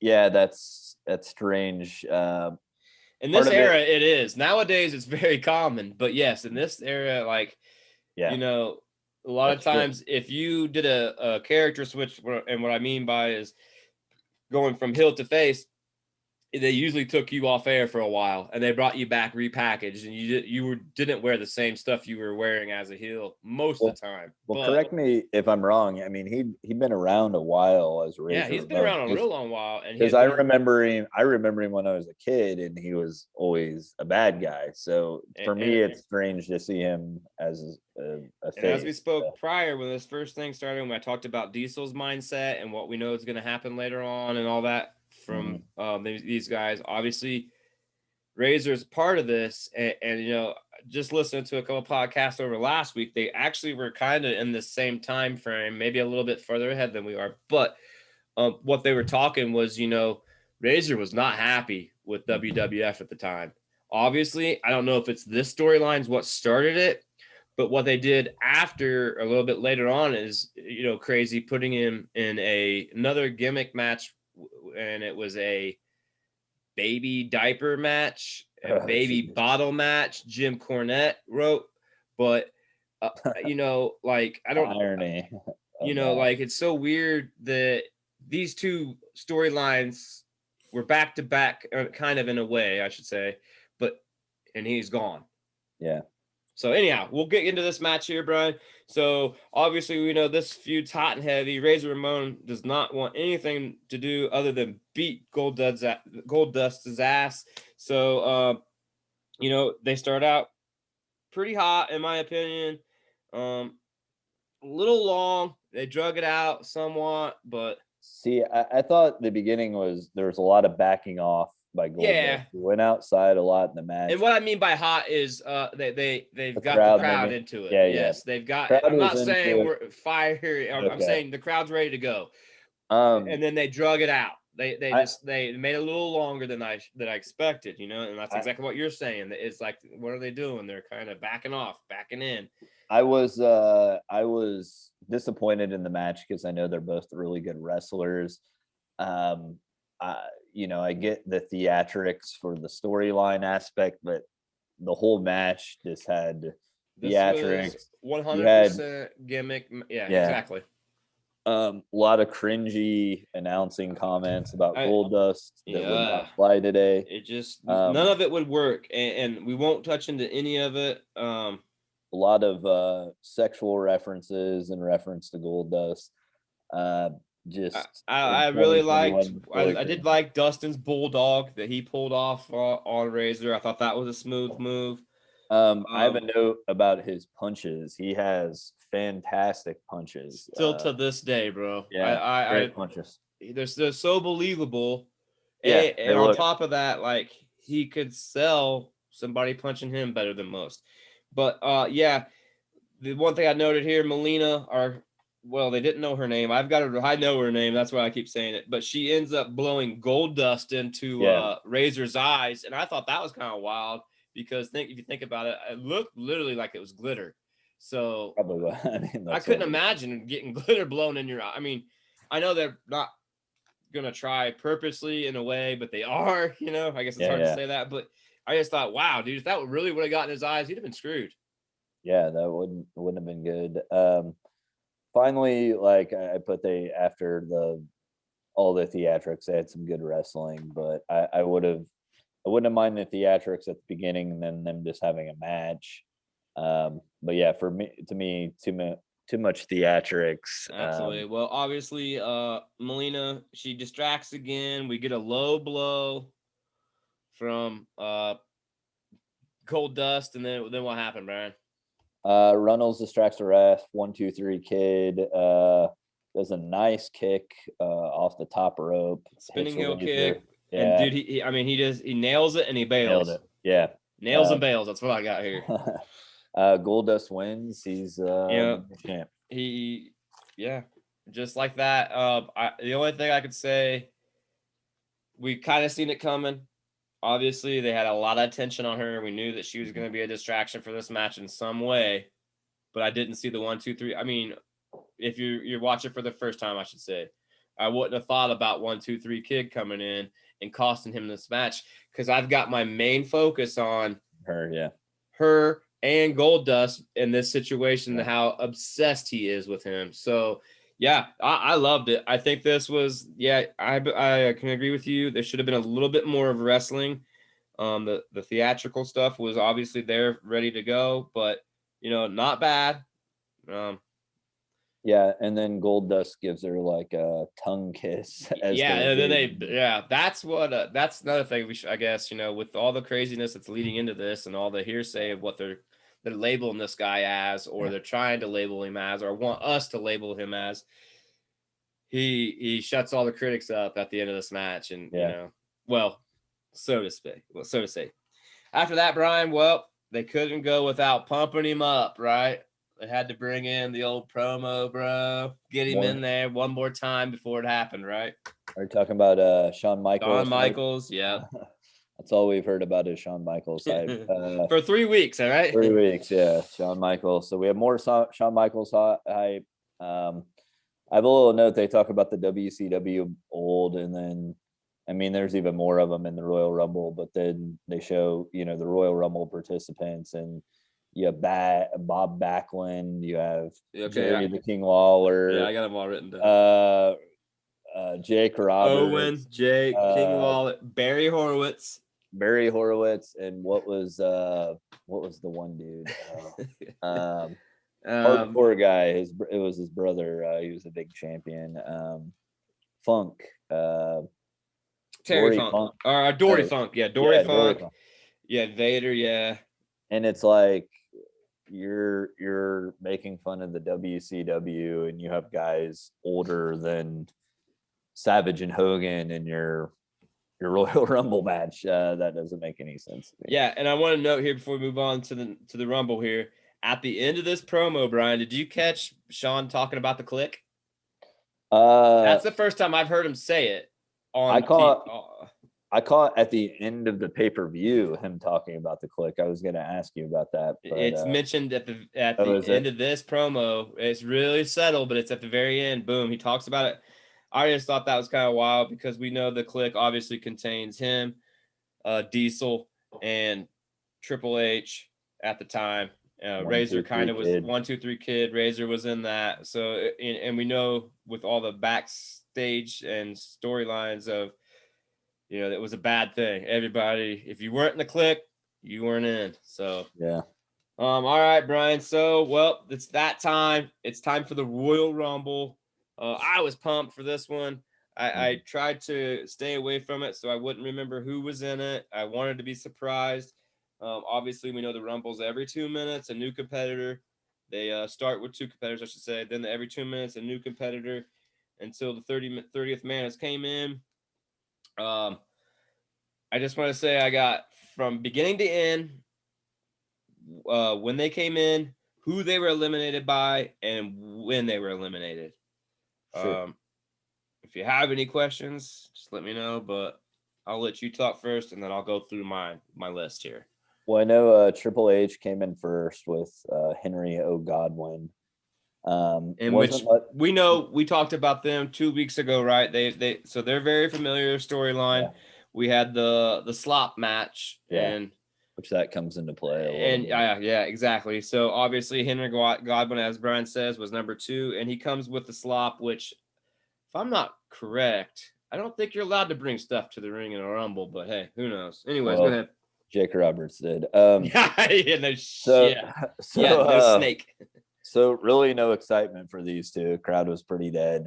It was so quiet, wasn't it? I have another note about more Shawn hype. So Vince can't stop talking about Shawn Michaels. So, they go at it for a while. Then I got number 3, Bob Backlund comes in, and he looks ancient, pale as can be. He looks a little weak, like he's not there though, and I think that's obviously what they're going for. But he'll come into play a lot later here in '96. So they battle it out. Nobody really gets eliminated till later. I have a little note. I mean, I think you can definitely see the potential of Triple H. Easily the best wrestler in the ring at that point. Let's face it, unless you're a newbie watching Royal Rumble for the first time, you can go back in history, almost every single Royal Rumble, the number 1 and number 2 people normally are the main storylines for the majority of the Rumble. You know, obviously, because we know this, time records come into play. The fact of, can the guys at 1 and 2 last the whole entire 28 other competitors? You know, so many different things that, you know, that come into hand. But obviously, yeah, that's what I've seen too, is they were focusing on Triple H. I do want to tell you this: Triple H was the 19th person to be eliminated. Yeah, he probably was in there the longest, wasn't and he was eliminated by Tatanka. Oh, really? Yeah, and he was in there for 50 minutes. Yeah. Which I think at that time might have been a record. I couldn't remember.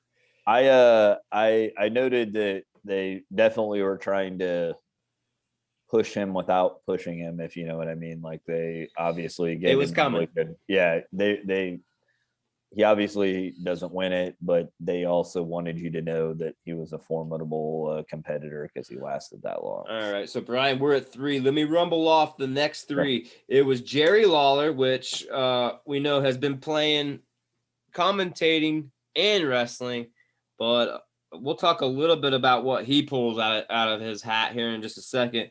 After Jerry, Bob Holly came down.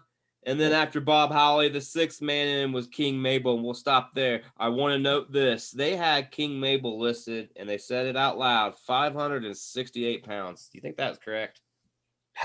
Looking at him, I would say it's probably correct. I don't know. He's a big I'm boy. Sorry, but... if you look at him compared to Yokozuna, though, like, it's not quite as wide, but he was probably 5 inches taller. So he was taller. But here, let's say this. I don't know. He can't move like Yoko. Oh, no. You know what I mean? Like, I understand the big man theory. I get it. But in my eyes, and he didn't do this, if you're going to bring King Mabel in at 6, when he came in, Bob Holly should have been out, Bob Backlund should have been out, and Henry Godwin should have been out right away. And then you state you've got a killer in the ring. Yeah. And then you could have him and Triple H have a little scrub and rest. And then what happens next, I guess, wouldn't have made sense. But I got a couple of notes. That's why I don't want him coming in that early. That's my point. Like, he needs to be coming in later, especially for what they did next. Yeah, Jerry Lawler, ridiculous suit. It wasn't cheetah print design, but from a distance, it looked cheetah print. It was pretty cheese, yeah. I made a note even before he does his thing that I don't like how the wrestlers are allowed to leave the ring. I get you're not going over the top rope, but I don't think you should be able to go under the bottom rope and just hang outside the ring. I'll give you this, though. I would like the fact that we could throw, like, are you trying to throw them out and they go through the middle? Mm-hmm. But they got to get him. Yeah, that's why them refs are there. Them refs need to get him right back in, like a lumberjack style. Yeah. So anyhow, yeah, I agree with you on that. What happened next, Brian, though, made me cringe. Still watching it to this day. What was it? Well, real quick before that, I did put a note that I kind of like that they didn't eliminate a lot of people early. They let the ring kind of fill up. Yeah. For this point, though, yeah. I'm assuming you're referring to Jake the Snake Roberts. Comes out 7. 7 takes the snake out, hits Lawler with the snake. That was a huge snake. Yeah, dude, that snake was just, it made me cringe. I loved how everybody sold it, especially like the ones that had their back turned and then was like, there it is. I love the fact that Jerry Lawler did go underneath the ring. I thought that was pretty clever. Just because I didn't think about that. I forgot about him until exactly. And then once I realized where he was at, we knew that maybe he was going to be there at the end, I thought. But believe it or not, he wasn't. After Jake the Snake, Brian, I'm going to run down the next 4 that came in. Dory Funk, Yokozuna, 1-2-3 Kid, and Amari. Amari obviously is a New Japan crossover, as we've talked about. They, at this time, WWE had a lot of New Japan or Japan wrestlers, I should say, crossing over to their promotion, maybe filling in spots. Obviously, on this night, he was a filler because we know for a fact he's not going to go far. I do want to say that we were pretty deep in, like Brian said, and our first eliminated wrestler was Bob Backlund. Should have been. That's eliminated kind by Yokozuna, right? Yokozuna come in, and I have noted as well, Brian. Guess how much they claimed he weighed? What, 700 pounds or something? No, try 568, the same weight as Mabel. I could see that though, because well, I'm with you. Mabel's taller though, like 6 inches taller than him. We all know Yokozuna's on a bad spiral at this time, anyways. He's not around for much longer, unfortunately, not with us at all. But I love the fact though that they did meet up, Mabel and Yoko. Yeah. That was awesome. That was sellable. That's my big man theory. Yeah. But like I said, they could have made one of these guys look even more killer before the other one came out. Therefore, when he got out there, now you have 2 big dudes, and we already know this guy's a killer. So that's my point. But yeah, Dory Funk, I want to touch on that a little bit. If you don't know, he's way past his prime at this time. But if you watch him, Brian, he's like one of the most believable people in that ring the whole time he's in there. He's good. I know he's a legend, so I don't, want to say anything too bad, but I do have a note that he makes Hulk Hogan look like he's 20 years old in comparison. Which he just is old at that point. So I'm sure in 1970 or whenever he wrestled, he was formidable and great, and his stuff looked good. But yeah, he just looked. Put it this way, I knew Dory Funk wasn't going to win the Royal Rumble, not even for a second. So let's eliminate some people real quick, Brian. So obviously we know Backlund was the first out. Second man out was Henry Godwin. He was eliminated by Jake the Snake. Sure. Dude, and that was one that slipped past me. And I'm not gonna lie to you. I did all this math and all this crazy write down note stuff for this match. And I got to the end and I was off by a wrestler. And I was like, where in the heck did I miss a wrestler at? And I went back and I didn't have Henry Godwin eliminated. And I had to rewind the whole thing back to find out who eliminated Henry Godwin. Yeah, it's tough. It's tough to take notes on a match like this because there's so much going on, and you're watching 2 guys in the corner, and then someone else gets eliminated. I do have a note about the 1, 2, 3 kid. Didn't this happen around this time? Razor comes out, chasing. Yeah, well, when 1, 2, 3 kid came out, I guess we should have said that. Razor was behind him. Like he came out running, even though it looked like he was running to get to the ring for the actual Rumble. He was already running from Razor because Razor was still on the hot pursuit after what had happened just prior. So it made sense. It kind of actually let in, and I really thought that was gonna be a quick in and out instance for 1, 2, 3 kid, but it wasn't, dude. He lasted. Let me just tell you this: he was the 13th person eliminated. See, I don't even remember him getting eliminated. Who eliminated him? Shawn Michaels. Okay. And it happened really not too long after he got in there. Okay. So believe it or not, like it kind of, that's one little swerve I didn't see. I thought for sure, like with that happening with Razor, that somehow he'd get in, Razor would get in there, and he just would get eliminated really quick. Like, that just made sense. But anyways, after Henry Godwin, let's move to the third person, and that was King Mabel. He was the third person out, Brian. He was eliminated by, the other big guy, Yokozuna. What'd you think about that? That made sense. And I mean, you alluded to Mabel wasn't a great worker, so probably as early as he got in there, getting him in and out. What you said kind of makes sense. Let him come in, clear out 3 or 4 guys. I thought that would have made more for him, but I mean, they made it work for what they had. I'll give it to him. Well, I liked the fact that him and Yoko worked each other. To touch on that too, I mean, they said he was the King of the Ring winner. Yeah. And we saw him. Was it Nash that he wrestled, or Undertaker? Somebody on one of the Raws we watched, and Taker, I think. He gets beat in like 2 seconds. So yeah, I think it was Taker. No, it was Nash. It was Nash. And he takes the girl from the commentator table.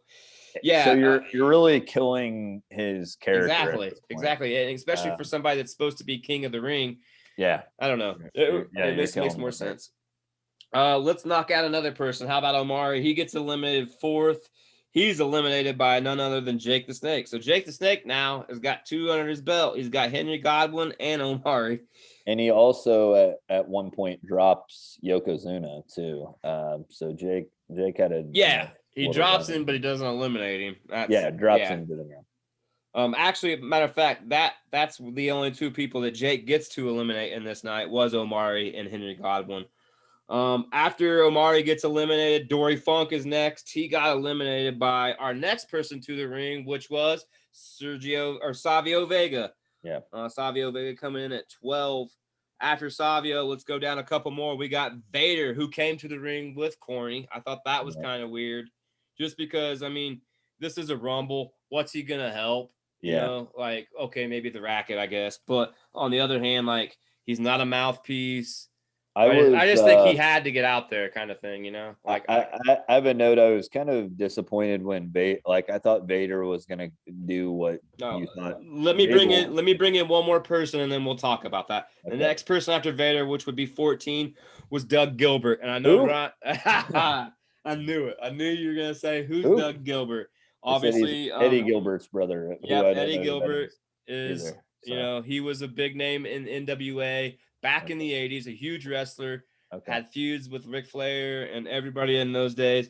But Dougie Gilbert, obviously not a big name or not even a name to anybody. He was a bigger name behind the curtain, and we just didn't know it. He came in 14th. But let's see here. We're on the 5th elimination, Brian. Let's get back to that. That was Dory Funk eliminated. After Dory, 6th eliminated was Jake the Snake. He was eliminated by your guy, Vader. Yep. After Jake, we went right to the 7th person, who we just talked about, Doug Gilbert. He got eliminated pretty quickly. He got some work in, but he was eliminated by Vader. So it kind of made sense, if you know what I mean. Yeah, I mean, Vader eliminates plenty of people. I have a note that he no-sells the 1-2-3 kid. The 1-2-3 Nothing. Kid something that dude stands there. He hit him with everything he had. Vader just kind of was like, "Oh, you're here." Yeah. But I thought since he's coming to the promotion, he would have immediately hit the ring and just destroyed 5 people. And he eventually gets people out, but it takes him a little while. Yeah. Let's get some more people in here, Brian. How about these next 2? Blew my mind. I didn't know who these guys were and what was going on. And who I'm talking about, well, it was Squat Team Member 1. Yes. I had to rewind this like 3 times to make sure they weren't saying right? Squad or Squat. I could not figure it out. I just wrote down Squat. I didn't know this guy. I didn't really even do the research just because of what happened. He didn't last long. You know, he got eliminated 8th, which was our next elimination. And he got eliminated by, number 13, Vader. That's right. Vader's on a roll here, folks. He's eliminated 1, 2, 3, 4 people. And he's only been in the ring, you know, a little bit of time. So pretty good roll so far. But what happened after this guy gets eliminated, Brian, blew my mind. So immediately as he's leaving the ring area, walking back to the backstage, the next guy's coming out. Well, it's squat or shit member number 2, right back out. But what blew my mind, Brian, was the dude turned around and walked back with him. Yeah. And they're like, well, which one's going to get in? It's like, well, duh. Wouldn't you think the fresher guy would get in unless he just sucks? But well, they both get in. They both get in. Yeah. When they first announced the squat team guy, they're just like, it's one of the squat team. They don't even know. I know. They don't even get him in. So yeah, you knew he wasn't going to win it. But anyhow, like you said, they both got in the ring. It didn't last very long as Yokozuna eliminates both of them right back. So honestly, if you want to be truthful, we had 31 contestants because, you know, he re-enters. But yeah, he re-enters. Yeah, so that's up to 16. Brian, well, let's bring in all the way up to 20. 17th in was Owen Hart. 18th in, well, it's the guy, Brian, everybody was waiting on, Shawn Michaels. I was kind of baffled that he came in at 18. 19 was Hazuki, and 20th was Tatanka. Let's go back to a little bit of that, Brian. What do you think about those 4 guys coming in, in this order? A couple little notes I had. There was a nice confrontation between Yoko and Vader, which that seemed inevitable, and that seemed at first Cornette didn't want him to fight, but they kind of stayed away from he was definitely against that. He didn't want them to fight at all. I don't know who Vader chokeslammed, but he literally threw somebody through the ring on a chokeslam. It was nuts. And then I noted that Triple H was still in. Yep. Vader, Yoko, double team Savio Vega. I think did they knock him out?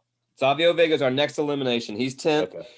He's eliminated by, Vader again. So there you go. Vader's up to 5. 5 eliminations for Vader so far. Obviously, we're over halfway through, so not bad. Sean got a huge pop, which doesn't surprise me for that time. I have a note. Maybe I'm getting ahead of myself. Yoko and Vader fight. Vader. That's what's next. Yeah. Mask, so, yep. Which I thought was strange, but he didn't react the way I thought he should have, in my opinion. I think when he took that mask off, he should have been berserk. You know what I mean? Yeah. And what ended up happening? Well, Vader got eliminated. He was our next elimination. He was 11th man out, and I think that's too early, in my opinion. Yeah, he got eliminated by Yoko, so that means Yoko's now the biggest guy again in the ring, even though he was bigger than Vader. But in my opinion, I think that I should have kept him in there a little bit longer. I have a note that Michaels eliminated both Yoko and Vader. Weren't they fighting? Oh yeah.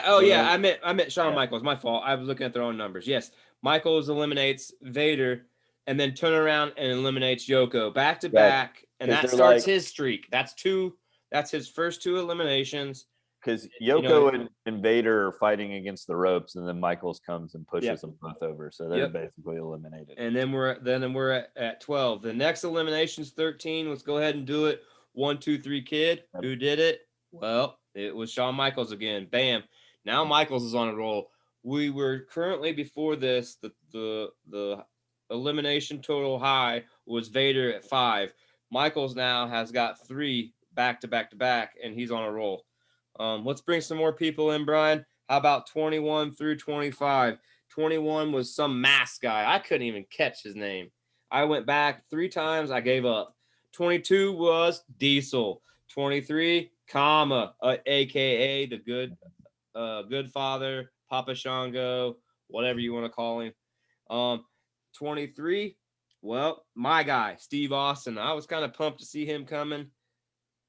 Or excuse me, that was 24. I'm sorry. And then 25 was Barry Horowitz. So now we got another big guy in, or actually 2 if you want to count Papa Shango or Kama. 2 big guys, an unknown and 2 unknowns, and a guy that's ends up being the best wrestler. Was it Pablo Montoya? Maybe that's who it was. That was who it was. Yeah. Yeah. I just.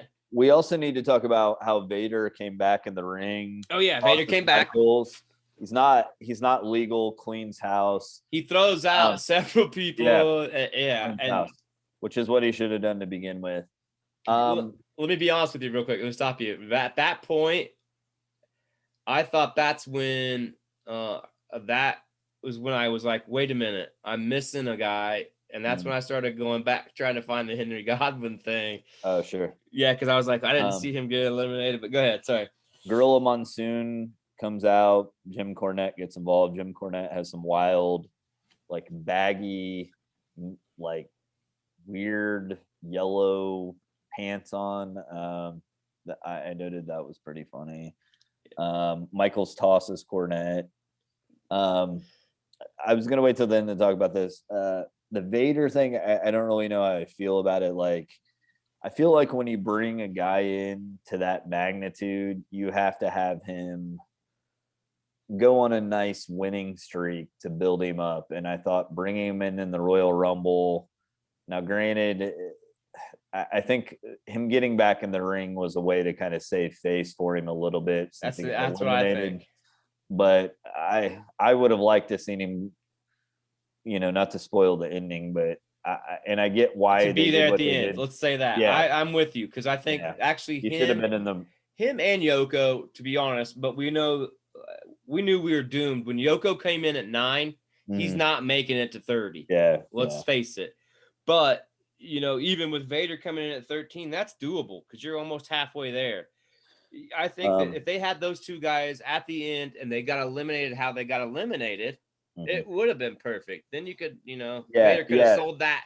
Vader could have sold that coming back in the ring to be yeah. like, no way, I Yeah, if he agree. would have been down to the final 5 and it's, Michaels, Diesel, Vader, Sure. Yoko and someone else, and they both get eliminated that way, he comes in and he cleans everybody else's clock and then they restart it. That would have been, I think, better. Yeah, I Um, agree. I So also have let me stop you. Let's eliminate a couple people because a we're kind of getting behind here. We're gonna go 14th eliminated was Haikushi. He was eliminated by Owen Hart, which that's one person we really haven't talked about yet. But I loved every minute Owen Hart was in there. That was one guy I felt like should have been there at the end, and he was. He just he's that hateable heel right now, and it's perfect. After Hakushi, we had what do you say, the mask guy Pablo Montoya, whatever you want to call him. I think He that's was what it was. eliminated by Tatanka, which kind of was shocking because Tatanka had,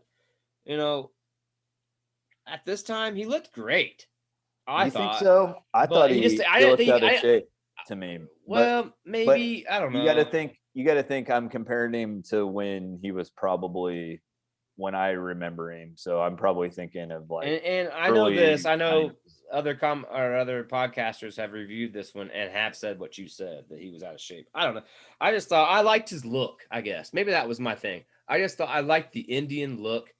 I Mhm. just don't know if he ever made it work, in my opinion. Anyways, he eliminated, and then after Pablo, we had the 16th guy eliminated, and it was none other than who? The guy that's been hiding the whole time, Brian. Tell me about Uh, that. so yeah, Michaels at some point goes outside.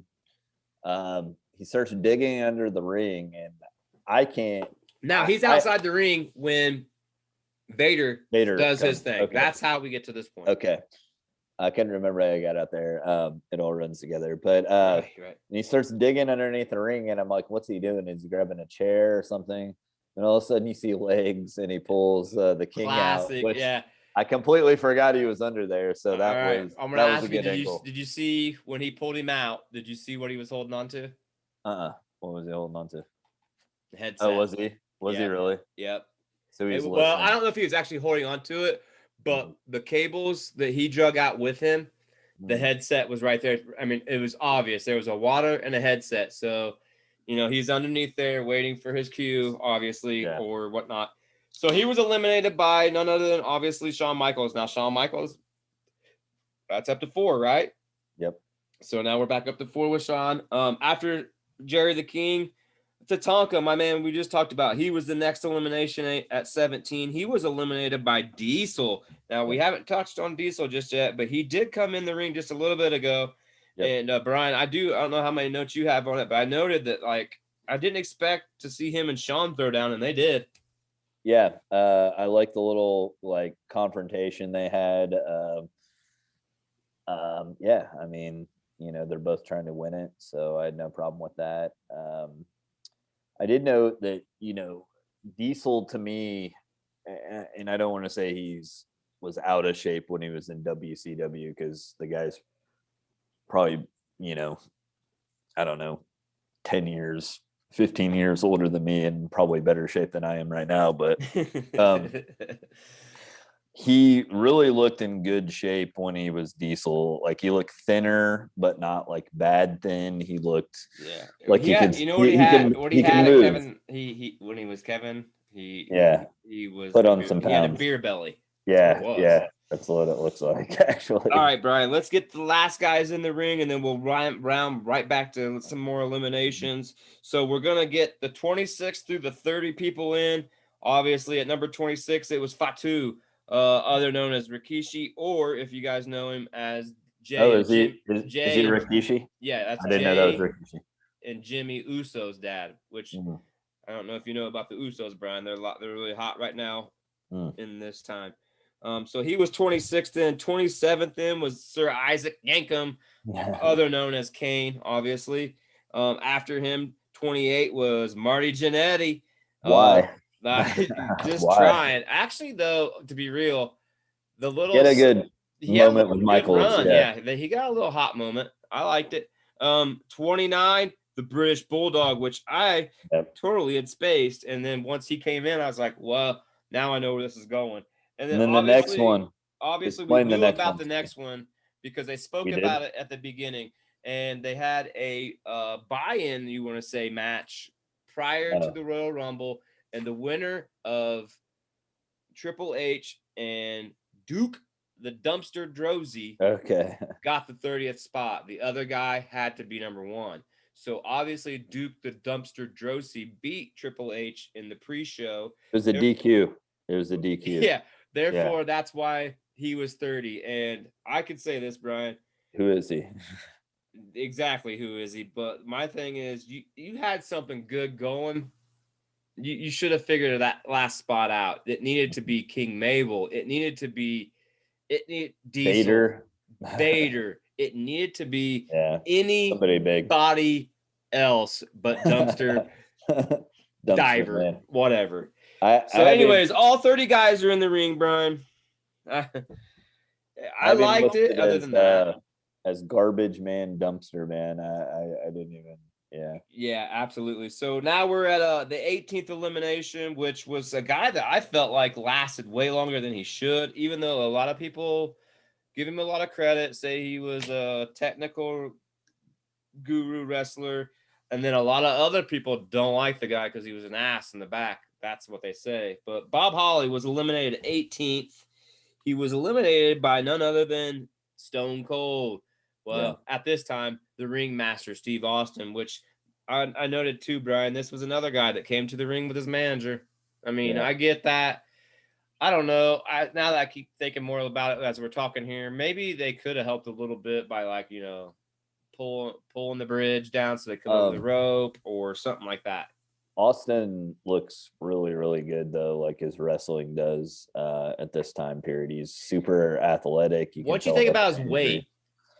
Looked a little light. Light? I thought for me, maybe he was starting to gain that build of, and like he had that little bit of maybe he is compared to maybe it's the shaved head, but I mean he looked a lot bigger I get you. Stone Cold, but I thought he really more flab, I guess, than muscles. What I'm leaning at, I guess to say. I felt like he was a little bit flabbier than I expected him to be. I don't know. I mean, not like I say it's bad. I mean, look at my fat ass, but I'm saying like he usually is like 6-pack and rocking. This one, he had a little bit of side hip. Anyways, the 19th elimination, Brian, well, it was the biggest one of the night, I thought, and that was, well, it was number 1. That's right. We talked about it earlier. It was Triple H. He went out 19th. He lasted 50 minutes. He got slop thrown at him. Dude, I think he stole the show for most of it, if you ask me, just for, hanging in there that long. He was some of the hot action, led to him when people came in a few times. He didn't hide like Jerry Lawler, but he was eliminated by Diesel. Click eliminating Click. So haven't we Michael's eliminated 1, 2, 3 Kid, right? Yep. And then Diesel eliminates Triple H. Right. Ramon's not in it, and then look who eliminate. Well, and then we'll talk about that here in just a second. So after the 19th elimination, let's jump to the 20th. Well, it was a guy that should have probably not even been there, but Barry Horowitz.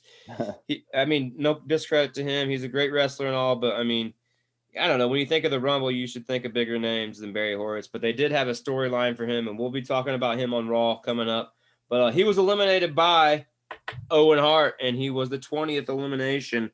After him, the 21st elimination, Brian, well, it was Owen Hart, and he was eliminated by a guy that I talked about earlier. Excuse me. I have it as Shawn Michaels, and that's the guy that's just like stacking them up, right? Yeah. I mean, that's what, 5 now, or is that 6? I mean, it shouldn't come as a surprise because for 3 weeks, that's all we've heard about. So, and yeah, so a little bit Oh no, telegraphed. not Shawn Michaels. I meant Diesel. Sorry, I meant Oh, Diesel. Diesel. Yeah, Diesel Diesel. eliminates him. Okay. Yeah, Diesel eliminates. I'm looking because they're close together. Diesel eliminates him, which now Diesel is starting to creep in there with a couple eliminations himself. Where all 30 men have came. We're now to the 21st elimination. So that means, Brian, there's only 9 guys left. And out of these 9, I'm going to give them to you. And I want you to tell me, even though you know who won, if you was to stop the match right here and bet $1 million on who would win, I want you to tell me this. So obviously he's left in the ring. We still got Shawn Michaels, Diesel, Kama, aka Goodfather or Papa Shango, Stone Cold Steve Austin, Fatu, Isaac Yankem, Marty Jannetty, the Bulldog, and your boy Dumpster. Not my boy. I mean, this one is blatantly obvious. And I'm not saying this because obviously I know what happens, but I mean, for 3 weeks, we've heard nothing about Shawn Michaels. So yeah, if I had to bet money, I would say Shawn Michaels. My second choice would be Diesel. That's what I was going with. Let's be honest. We know that we thought for sure that's who we might see at the end, but we don't know that yet. But like you were saying, it's click on click. So the other wrestlers, I mean, Dumpster, Fatu, I mean, there's no way they're going to win it. That's another thing I will add. So that's another reason why I stopped right here to talk about that, is because at this point, I just named off 9 guys, but out of the 9, Brian, only 2 have a realistic chance of winning it.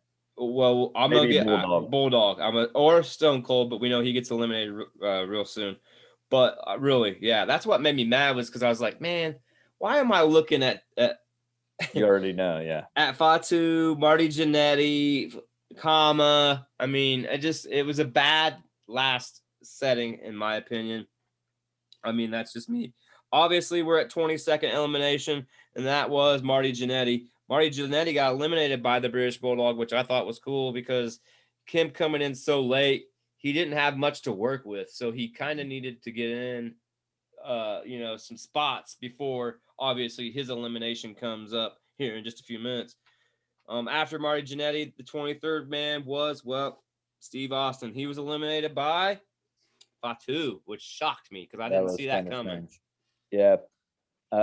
And you're kind of bringing on the ringmaster. I'm pretty sure this, I know it wasn't his debut because he had a match. No, not his debut. But you would have thought, I could have seen him being the 3rd or 4th last person, that would have made sense. Yeah, and in your point, I think you're getting to is, you're trying to build this guy. Obviously, Ted DiBiase's gave him the belt. Yeah, why have Fatu? You're making a storyline out of it, yeah.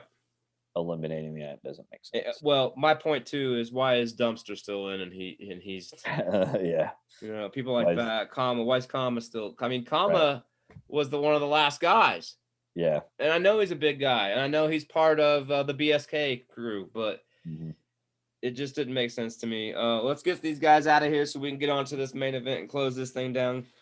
The 24th elimination, we just talked about Fatu. He gets eliminated by Isaac Yankem, which I thought was all right because we haven't seen him eliminate anybody yet. But then he gets eliminated himself next, and he got eliminated by the king himself, Shawn Michaels. After that, the 26th elimination, finally that Dumpster got out of there. He gets eliminated by Diesel. After that, the 27th elimination was, we talked about it a second ago, British Bulldog, and he got eliminated by Shawn Michaels. So here's the common theme, Brian. Obviously, I know we were down to the last 9, but it seemed like it was you get one, I'll get one, you get one, right? Yep. After that, the 28th elimination, it was Kama himself, which means, Brian, that leaves us with, they're buddies, they say. Yeah. Diesel and Shawn Michaels, and I liked it. I liked this. This is the right way to end it with these two, I think, for what we had. Obviously, we just talked about we could have changed some people around, made some different stories with Vader, Yoko, etc. But when we got to the end, I think we kind of seen it coming, right? And how'd you like the ending? I like the ending. I thought Michael's super kick or whatever could have been a little bit more on point. But it made sense. He got him kind of while he wasn't looking. My final thoughts are, they did push Triple H a ton. I thought they did a good job doing that. Yep. I thought it was kind of obvious Michaels was going to win it because they just constantly. Let me ask you real quick, To though. me, it would have been more of a swerve if Michaels would have went for the kick and Diesel would have flipped him over or something. That's what I was thinking. Like, that would have been better. But let me ask you this real quick. You think it was a good move since we kind of had that feeling with Michaels? Should they have brought him in at 18 where they did? Or should he been like 2? Earlier. Yeah. Earlier probably would have made more sense. We know he does that later on. He's done it, been there, done that, I guess. But I just think that I wonder how they got 18. That's what I want to know. How'd you get 18? Just say split the difference and say, yeah, I'll do half of it, man. That way I'm not gassed. Because I guess, that would make more sense. And that would be a better ending, I think, if you did have Michaels come in at 2. He meets up at Diesel in the end. And like you said, he misses that super kick because he's fatigued. And that's how Diesel wins. Yeah, I have another note. I touched on it earlier. I thought Vader could have maybe taken Diesel's place at the end. But obviously, on a debut, I agree. What transpires later is obvious why they didn't do that. So I won't keep referring to him, but somebody that I listen to on occasions, to this date, buries other companies for burying people on their debuts and stuff like that. I feel like he's living it. He lived it, So I just think it's kind of crazy. I agree with you. I think that they should have definitely made him last a lot longer than he did, or just a different way. The coming back to the save face in the ring thing, I'm not a fan of it, except for it did tell a story because it got us to where Michaels found Lawler on the outside, which was funny. We did skip over the Burger King chant. I thought that was great. I didn't hear that. You didn't hear him chanting Burger King, Burger King, because what are they chanting at? Lawler, because he's the king, King Lawler. Yeah, okay, Burger King. Yeah. I thought that was funny. I forgot all about that. Hey man, give us a real quick pause here. I got to get my charger. You bet. I got to charge. All right, Brian, let's wrap this thing up. Before we do, we're going to talk about the main event of the Royal Rumble 1996. And as we all know, they've talked about it all night. It's the World Wrestling Federation Championship on the line. Bret Hart taking on The Undertaker with Paul Bearer. What I like about this, Brian, not only I'm a mark for Undertaker's entrance every time, but on this entrance, it was a little bit different because, Diesel hadn't made it to the back yet. Yeah. I thought that was kind of cool in a way, but also kind of strange. You don't see this unless you're at a live event, a house show normally, where the wrestlers, cross paths. But on this night, Brian, that's how this thing started. And it kind of helped out Bret Hart, in my opinion. Yeah, Diesel and Undertaker have a confrontation. Let's also talk real quick about the end of the Royal Rumble. Nash comes in. You're wondering if he's going to attack Michaels or not, and then they end up like giving each other like a high five, right? Yeah, like a buddy situation. Buddy situation, right? And then that leads up to this. Diesel Undertaker have a confrontation. They get into it a little bit. One of the notes I have is Nash is quite a bit bigger than the Undertaker. Yeah, I noticed that. I always thought they were about the same size, or even Undertaker was maybe a little bigger or as big, but Nash is easily bigger than the Undertaker. And I love his comment. I'm not afraid of the dark. I thought that was great. Yes, he knew the camera was on him. It was perfect. Like it led right into what we were about to see. I feel like too, and I think you touched on it a little bit earlier. We're starting to see the emergence of Kevin Nash come out in the character, and that's the main main point. Because when is the bird? When does he flip the bird? Is it after this confrontation? No, it's this confrontation. Okay, that's what I thought. And that's why I think he went off script. I really do. I would say you're probably right. And that's another reason why I brought up, I feel like I'm not sure if that was planned because you just don't see them cross paths. No. And I think at this point, they might have knew this might happen, but they didn't know that was going to happen. That's what I'm saying. I think you're right when you touched on him probably starting to be a little bit disgruntled.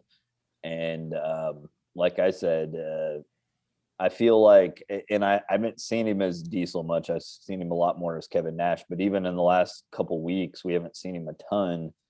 But he was dominant. Right, but this was.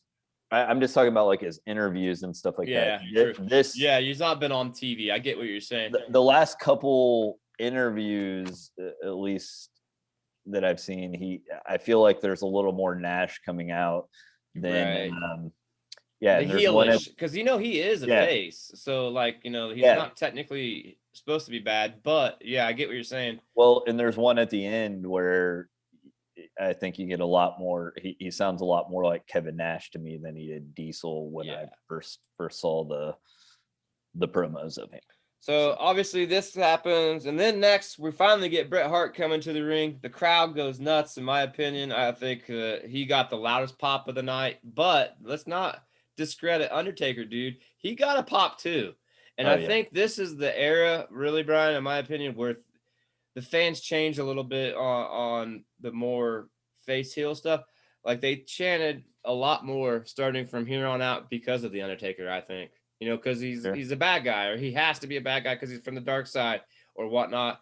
And he just was so easy to love because he was such a great worker. So I have in my notes here, I think Bret got the louder pop, but don't discredit the Undertaker got a huge pop. Well, the crowd was pretty. And they didn't get to get it all. He didn't get his whole entrance, so I think that discredited a little bit more.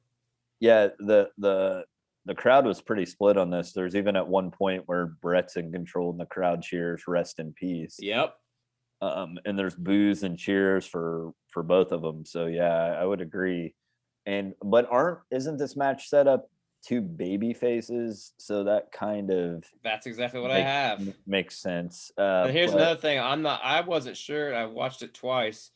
I still can't figure out who calls this match. I think it's Michaels, but I caught Undertaker a couple times. I felt like Bret Hart. Bret Hart. Excuse me. Yes, we're running together here. Shawn Michaels. I think Bret Hart called this match, but I did see Undertaker at like a couple points. It looked like he was, calling the next move. So I don't know. Maybe they did 50-50. I will say this before we start talking about the match, Brian. I love the fact that Vince McMahon says, we've had some great stories, but we're about to give you another. I thought that was cool. It's just a good way to kind of lead you into, all right, if Vince is telling me that this is going to be another good story, then there's got to be something about to happen. Right. Like basically the Royal Rumble wasn't the end. You need to and then on top of that, I noted when their introductions happened, Bret Hart kissed the belt or whatever, and Vince says he's kissing the belt goodbye, like almost like he's telling us like this might be a title change. So I thought that was kind of keeping you intrigued for sure. Yep. Like you said, the Nitro, were they giving things away? Obviously. Yeah. Yep. We find kind of mimicking a little bit. Sure. I did note Bret Hart has some of the best sunglasses in the history of sunglasses. I love the fact that he gives it away. Like I always thought that was a cool thing. He even did it when it was a heel. That's what else is crazy. I want to ask you, Brian. I got a note here on the side. Do you like? Because I noticed a lot more in this match. Obviously, not in the Rumble and earlier, but do you like the sound of the ring in this era or this time? Did you notice any of that? I noticed it a lot in this match. I don't know why. Maybe because it's just some of the bigger moves that Undertaker and Bret do, or how they sell them. But to me, the ring popped pretty heavy in this match. I like a ring that pops. I didn't notice anything out of the norm, but I do like it when they slam him down and you hear the pop. Yeah. Yeah. I did note another thing, Mr. Perfect saying, we haven't really talked much about him throughout this episode here, but he obviously was the other commentator. he did say that he said Bret Hart is the best mat wrestler. Yeah. I thought that was kind of cool. Yeah. Arguably is. You know, Taker, obviously he's in his prime in this area. He's walking the ropes with these. Like you said, he's taking control of the crowd here and there. This was just a great match, all in all, Brian. What do you got going? Yeah, they're probably both in their primes. If you think about it, they're probably athletically, you know, at their prime, still in their prime, and experience wise in their prime. I thought the match started out kind of slow, to be honest. I didn't think the match started out really great. To me, it worked its way up to being really good. You think that was meant to be though? That's yeah, one thing sure with a good person calling a match. If they slow well, walk it, but I don't know. That's the Bret Hart psychology. Obviously, right, yeah. There was focus on him chopping away at the legs. I don't know if you noticed this though. So what starts the leg thing is like the Undertaker's going to throw him, I think, into the steps, and then he switches. I have that right here. Right. I have that knee shot was incredible, dude, because he sold that great. But the knee that hits is his right knee, not his left knee. Yes, yeah. And he works on the left knee the entire time. Yeah, yep. So, I knew you were gonna pick up on that. I have that right here. So he got the wrong knee. But I guess at a certain point, if you've been working on the other knee long enough, maybe his thinking is, okay, the right one's messed up. Let me go to the left. I don't know. But lots of psychology there, definitely. I thought the Undertaker sold it really well, too. There's at one point, I think he tries to do something. I can't remember, but he can't lift him because, you know, his leg. Yeah. I mean, that's perfect selling. I mean, another thing we forgot about to mention too, Undertaker has this mask on still at this era because he had surgery prior, you know, supposedly to protect his face. Another thing I got noted, Brian, I don't know if you know, I mean, I'm sure you noticed it, but the urn's back. Yeah. It's not the chain or whatever was going on. Where was it? That's what I was trying to dig on. And they Mr. Perfect mentioned that. He did say the urn is back, but I still haven't caught on to that one. Where it was. Yeah, because obviously we didn't watch 95, folks, leading into this. We're just watching 96. I did notice they were out of the ring a lot. There should have been a lot of 10-second counts. Man, that's my next quote. I was going to say, what was your thoughts on at least Taker or somebody should have been DQ'd or counted out? Why don't they just make it a no DQ match? Like that would just solve all your problems. You know, I think moving on in the future they do for most part, and especially nowadays. If you watch current wrestling, there's not a match nowadays that if it doesn't go outside, it's strange, basically. Yeah. But I did note in here that was one thing. The one takeaway I kind of didn't like about this was that ref, he should have put the pressure on him a little bit more. I think that would have made the outside action a little bit better. Yeah. But even the commentator team kind of talked about it. And then Undertaker, it seemed like once the commentators talked about the count out, he rolled in and rolled out. Mm-hmm. But you know, after that, Brian, that's what we were just talking about. The mask. What happens? Takes the mask off. Finally gets the mask off. The corner's exposed. They take the turnbuckle off, so he takes a nice shot to the face turnbuckle. Bump. Yeah. So his face is not damaged though. No damage, obviously, but it's a good story because we know, like I said, that he's just coming off of a surgery. That's why he's wearing this goofy mask, and then it gets ripped off, and then the exposed turnbuckle. You know, I don't got much more after that, Brian. What do you got? I don't really either. It was a grinding match. It was a good match. It lasted probably 45 minutes. It was like really 42 minutes or something like that, I believe. That's one thing, you know, if I'm hyped to see a world title match, I'm glad that it went that long because, you know, if you watch a world title match and it takes 6 minutes, it's like, why did I pay for a 40 or a standard match is 20-minute time limit, and that's doable. But yeah, I agree 100% because this should be the Broadway of the whole card, right? Because it's the highest praise of what you're going after. So now that being said, matching a 45-minute match back to back with the Royal Rumble, that might have been a little too much. That's agreed. And that's what I was going to ask you on this. Here's what I said. I suggest what they should have done, because I don't want to take the discredit away from the Razor and Gold Dust and the Body Donnas and the Smoking Guns and all that. And obviously the first match. But, I wasn't a fan of the first match. But let's just say this. You throw that match out. You maybe put that tag team title as your opener. You throw in Razor maybe, or say whatnot. Then you have the Rumble. Then you have a squash match, because your fans are going to be wore out after the Rumble, right? Yeah, that's kind of how I felt. You have a squash match in between there that the fans aren't going to care about no matter which way it goes. You can decompress. It gives them a chance to go pee, get some food. Yeah. And buy some souvenirs, and then they come back and they're ready for the main event. And then boom. That's exactly what I felt. It's like I just watched this long Royal Rumble, then I go to another match, and it's another 45-minute match, and it's like, ugh. I'm gonna be honest with you. I broke this up in 2 days, watching it here at home to break it down for you folks watching there on the Eeez and Beez Brunch channel here on YouTube. Bryan, really, if I didn't break it down in 2 days, I don't know if I would have been as enthused by the time I was done. But let's not forget to talk about the end. So we're gonna get to the end. That's what I was getting. Okay, sorry. I was just saying that I'm saying if I wouldn't have broke this down into 2 days, I wouldn't have been as enthused about this whole card. But what happened at the end, I didn't see it coming either. So I have a note about it too. One other thing we'll correct, but so Undertaker wins, but Bret Hart retains the title. Diesel comes out, stops the ref after he's about to tombstone. He actually does tombstone Bret. He's about to pin him, right? Yep. And then Diesel comes out, stops the ref. The ref rings the bell. Bret Hart loses because Diesel helped him. But because it was by DQ, Hart retains the title. Yep. Undertaker wins.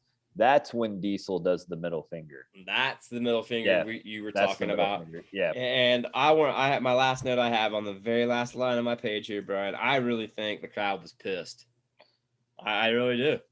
I mean, just because they didn't get a traditional 1, 2, 3. Well, after 40 minutes and then it's a screw job, think about that.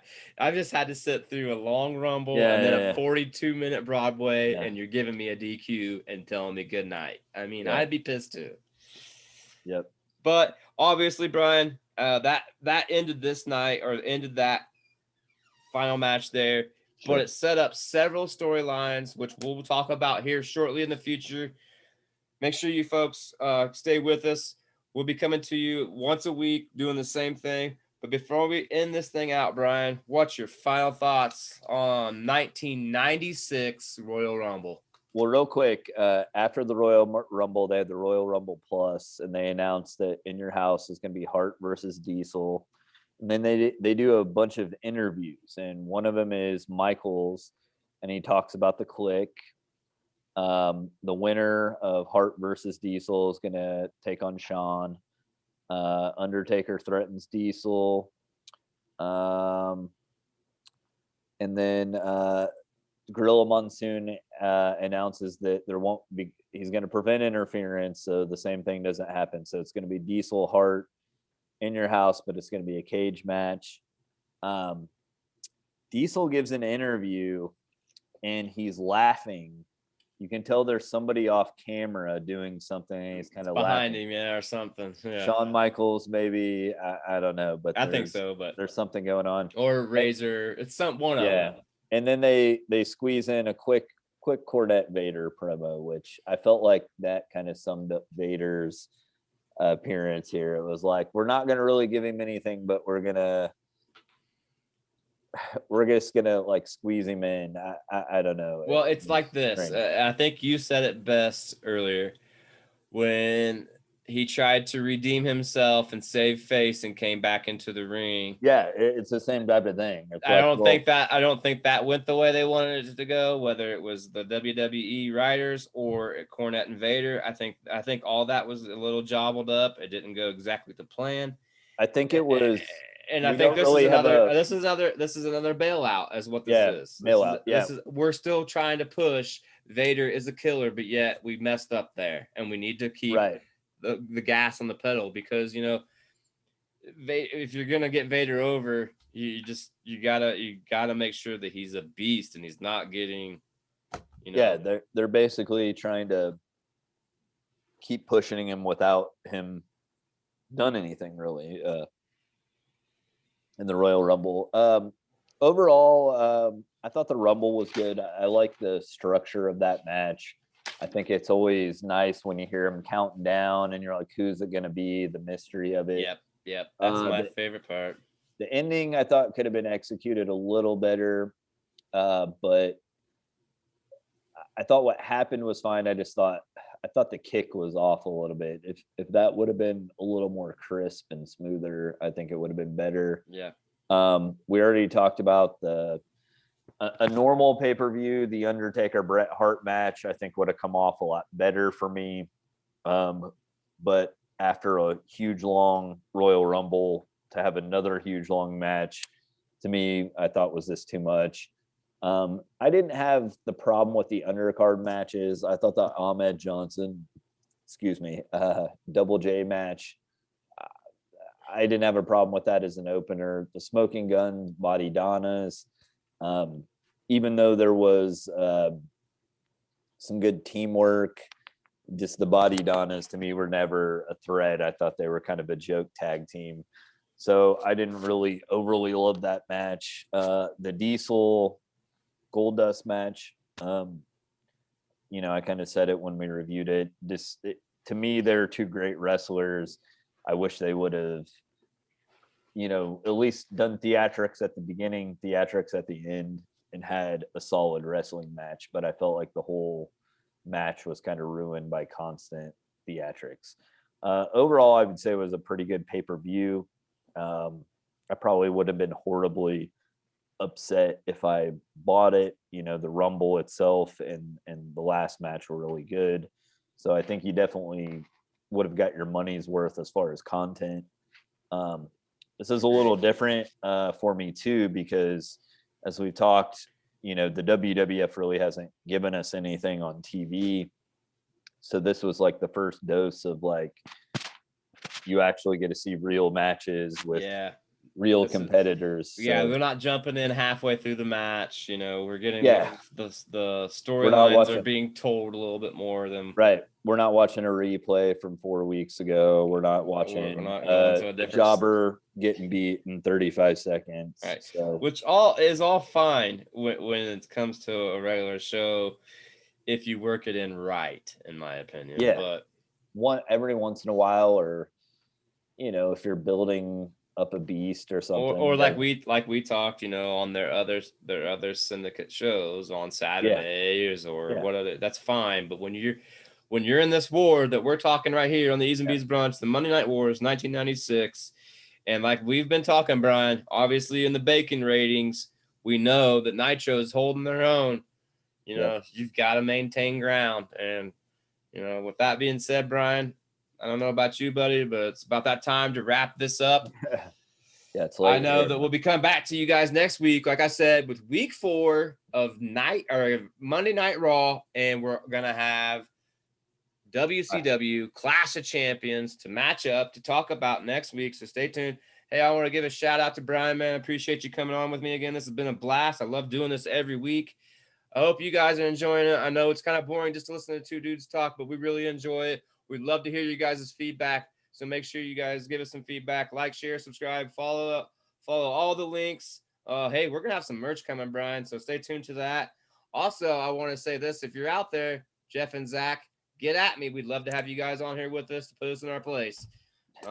With that said, Brian, I'll turn it to you, but that's all I got, man. All right, man. Have a good one. Until next time. Yep. Later. You're watching the Eeez and Beez Brunch with Brian and Ed. Cool. Right on, man. Right on. This time I didn't. They didn't kick me off. Thank God. Yeah. Yeah, man. I should have plenty of time this week. Well, now we know we're gonna shoot for Monday. Yeah, Monday is better because that gives me the weekend to watch it, and I'll be able to watch it during the week too. Um, so yeah,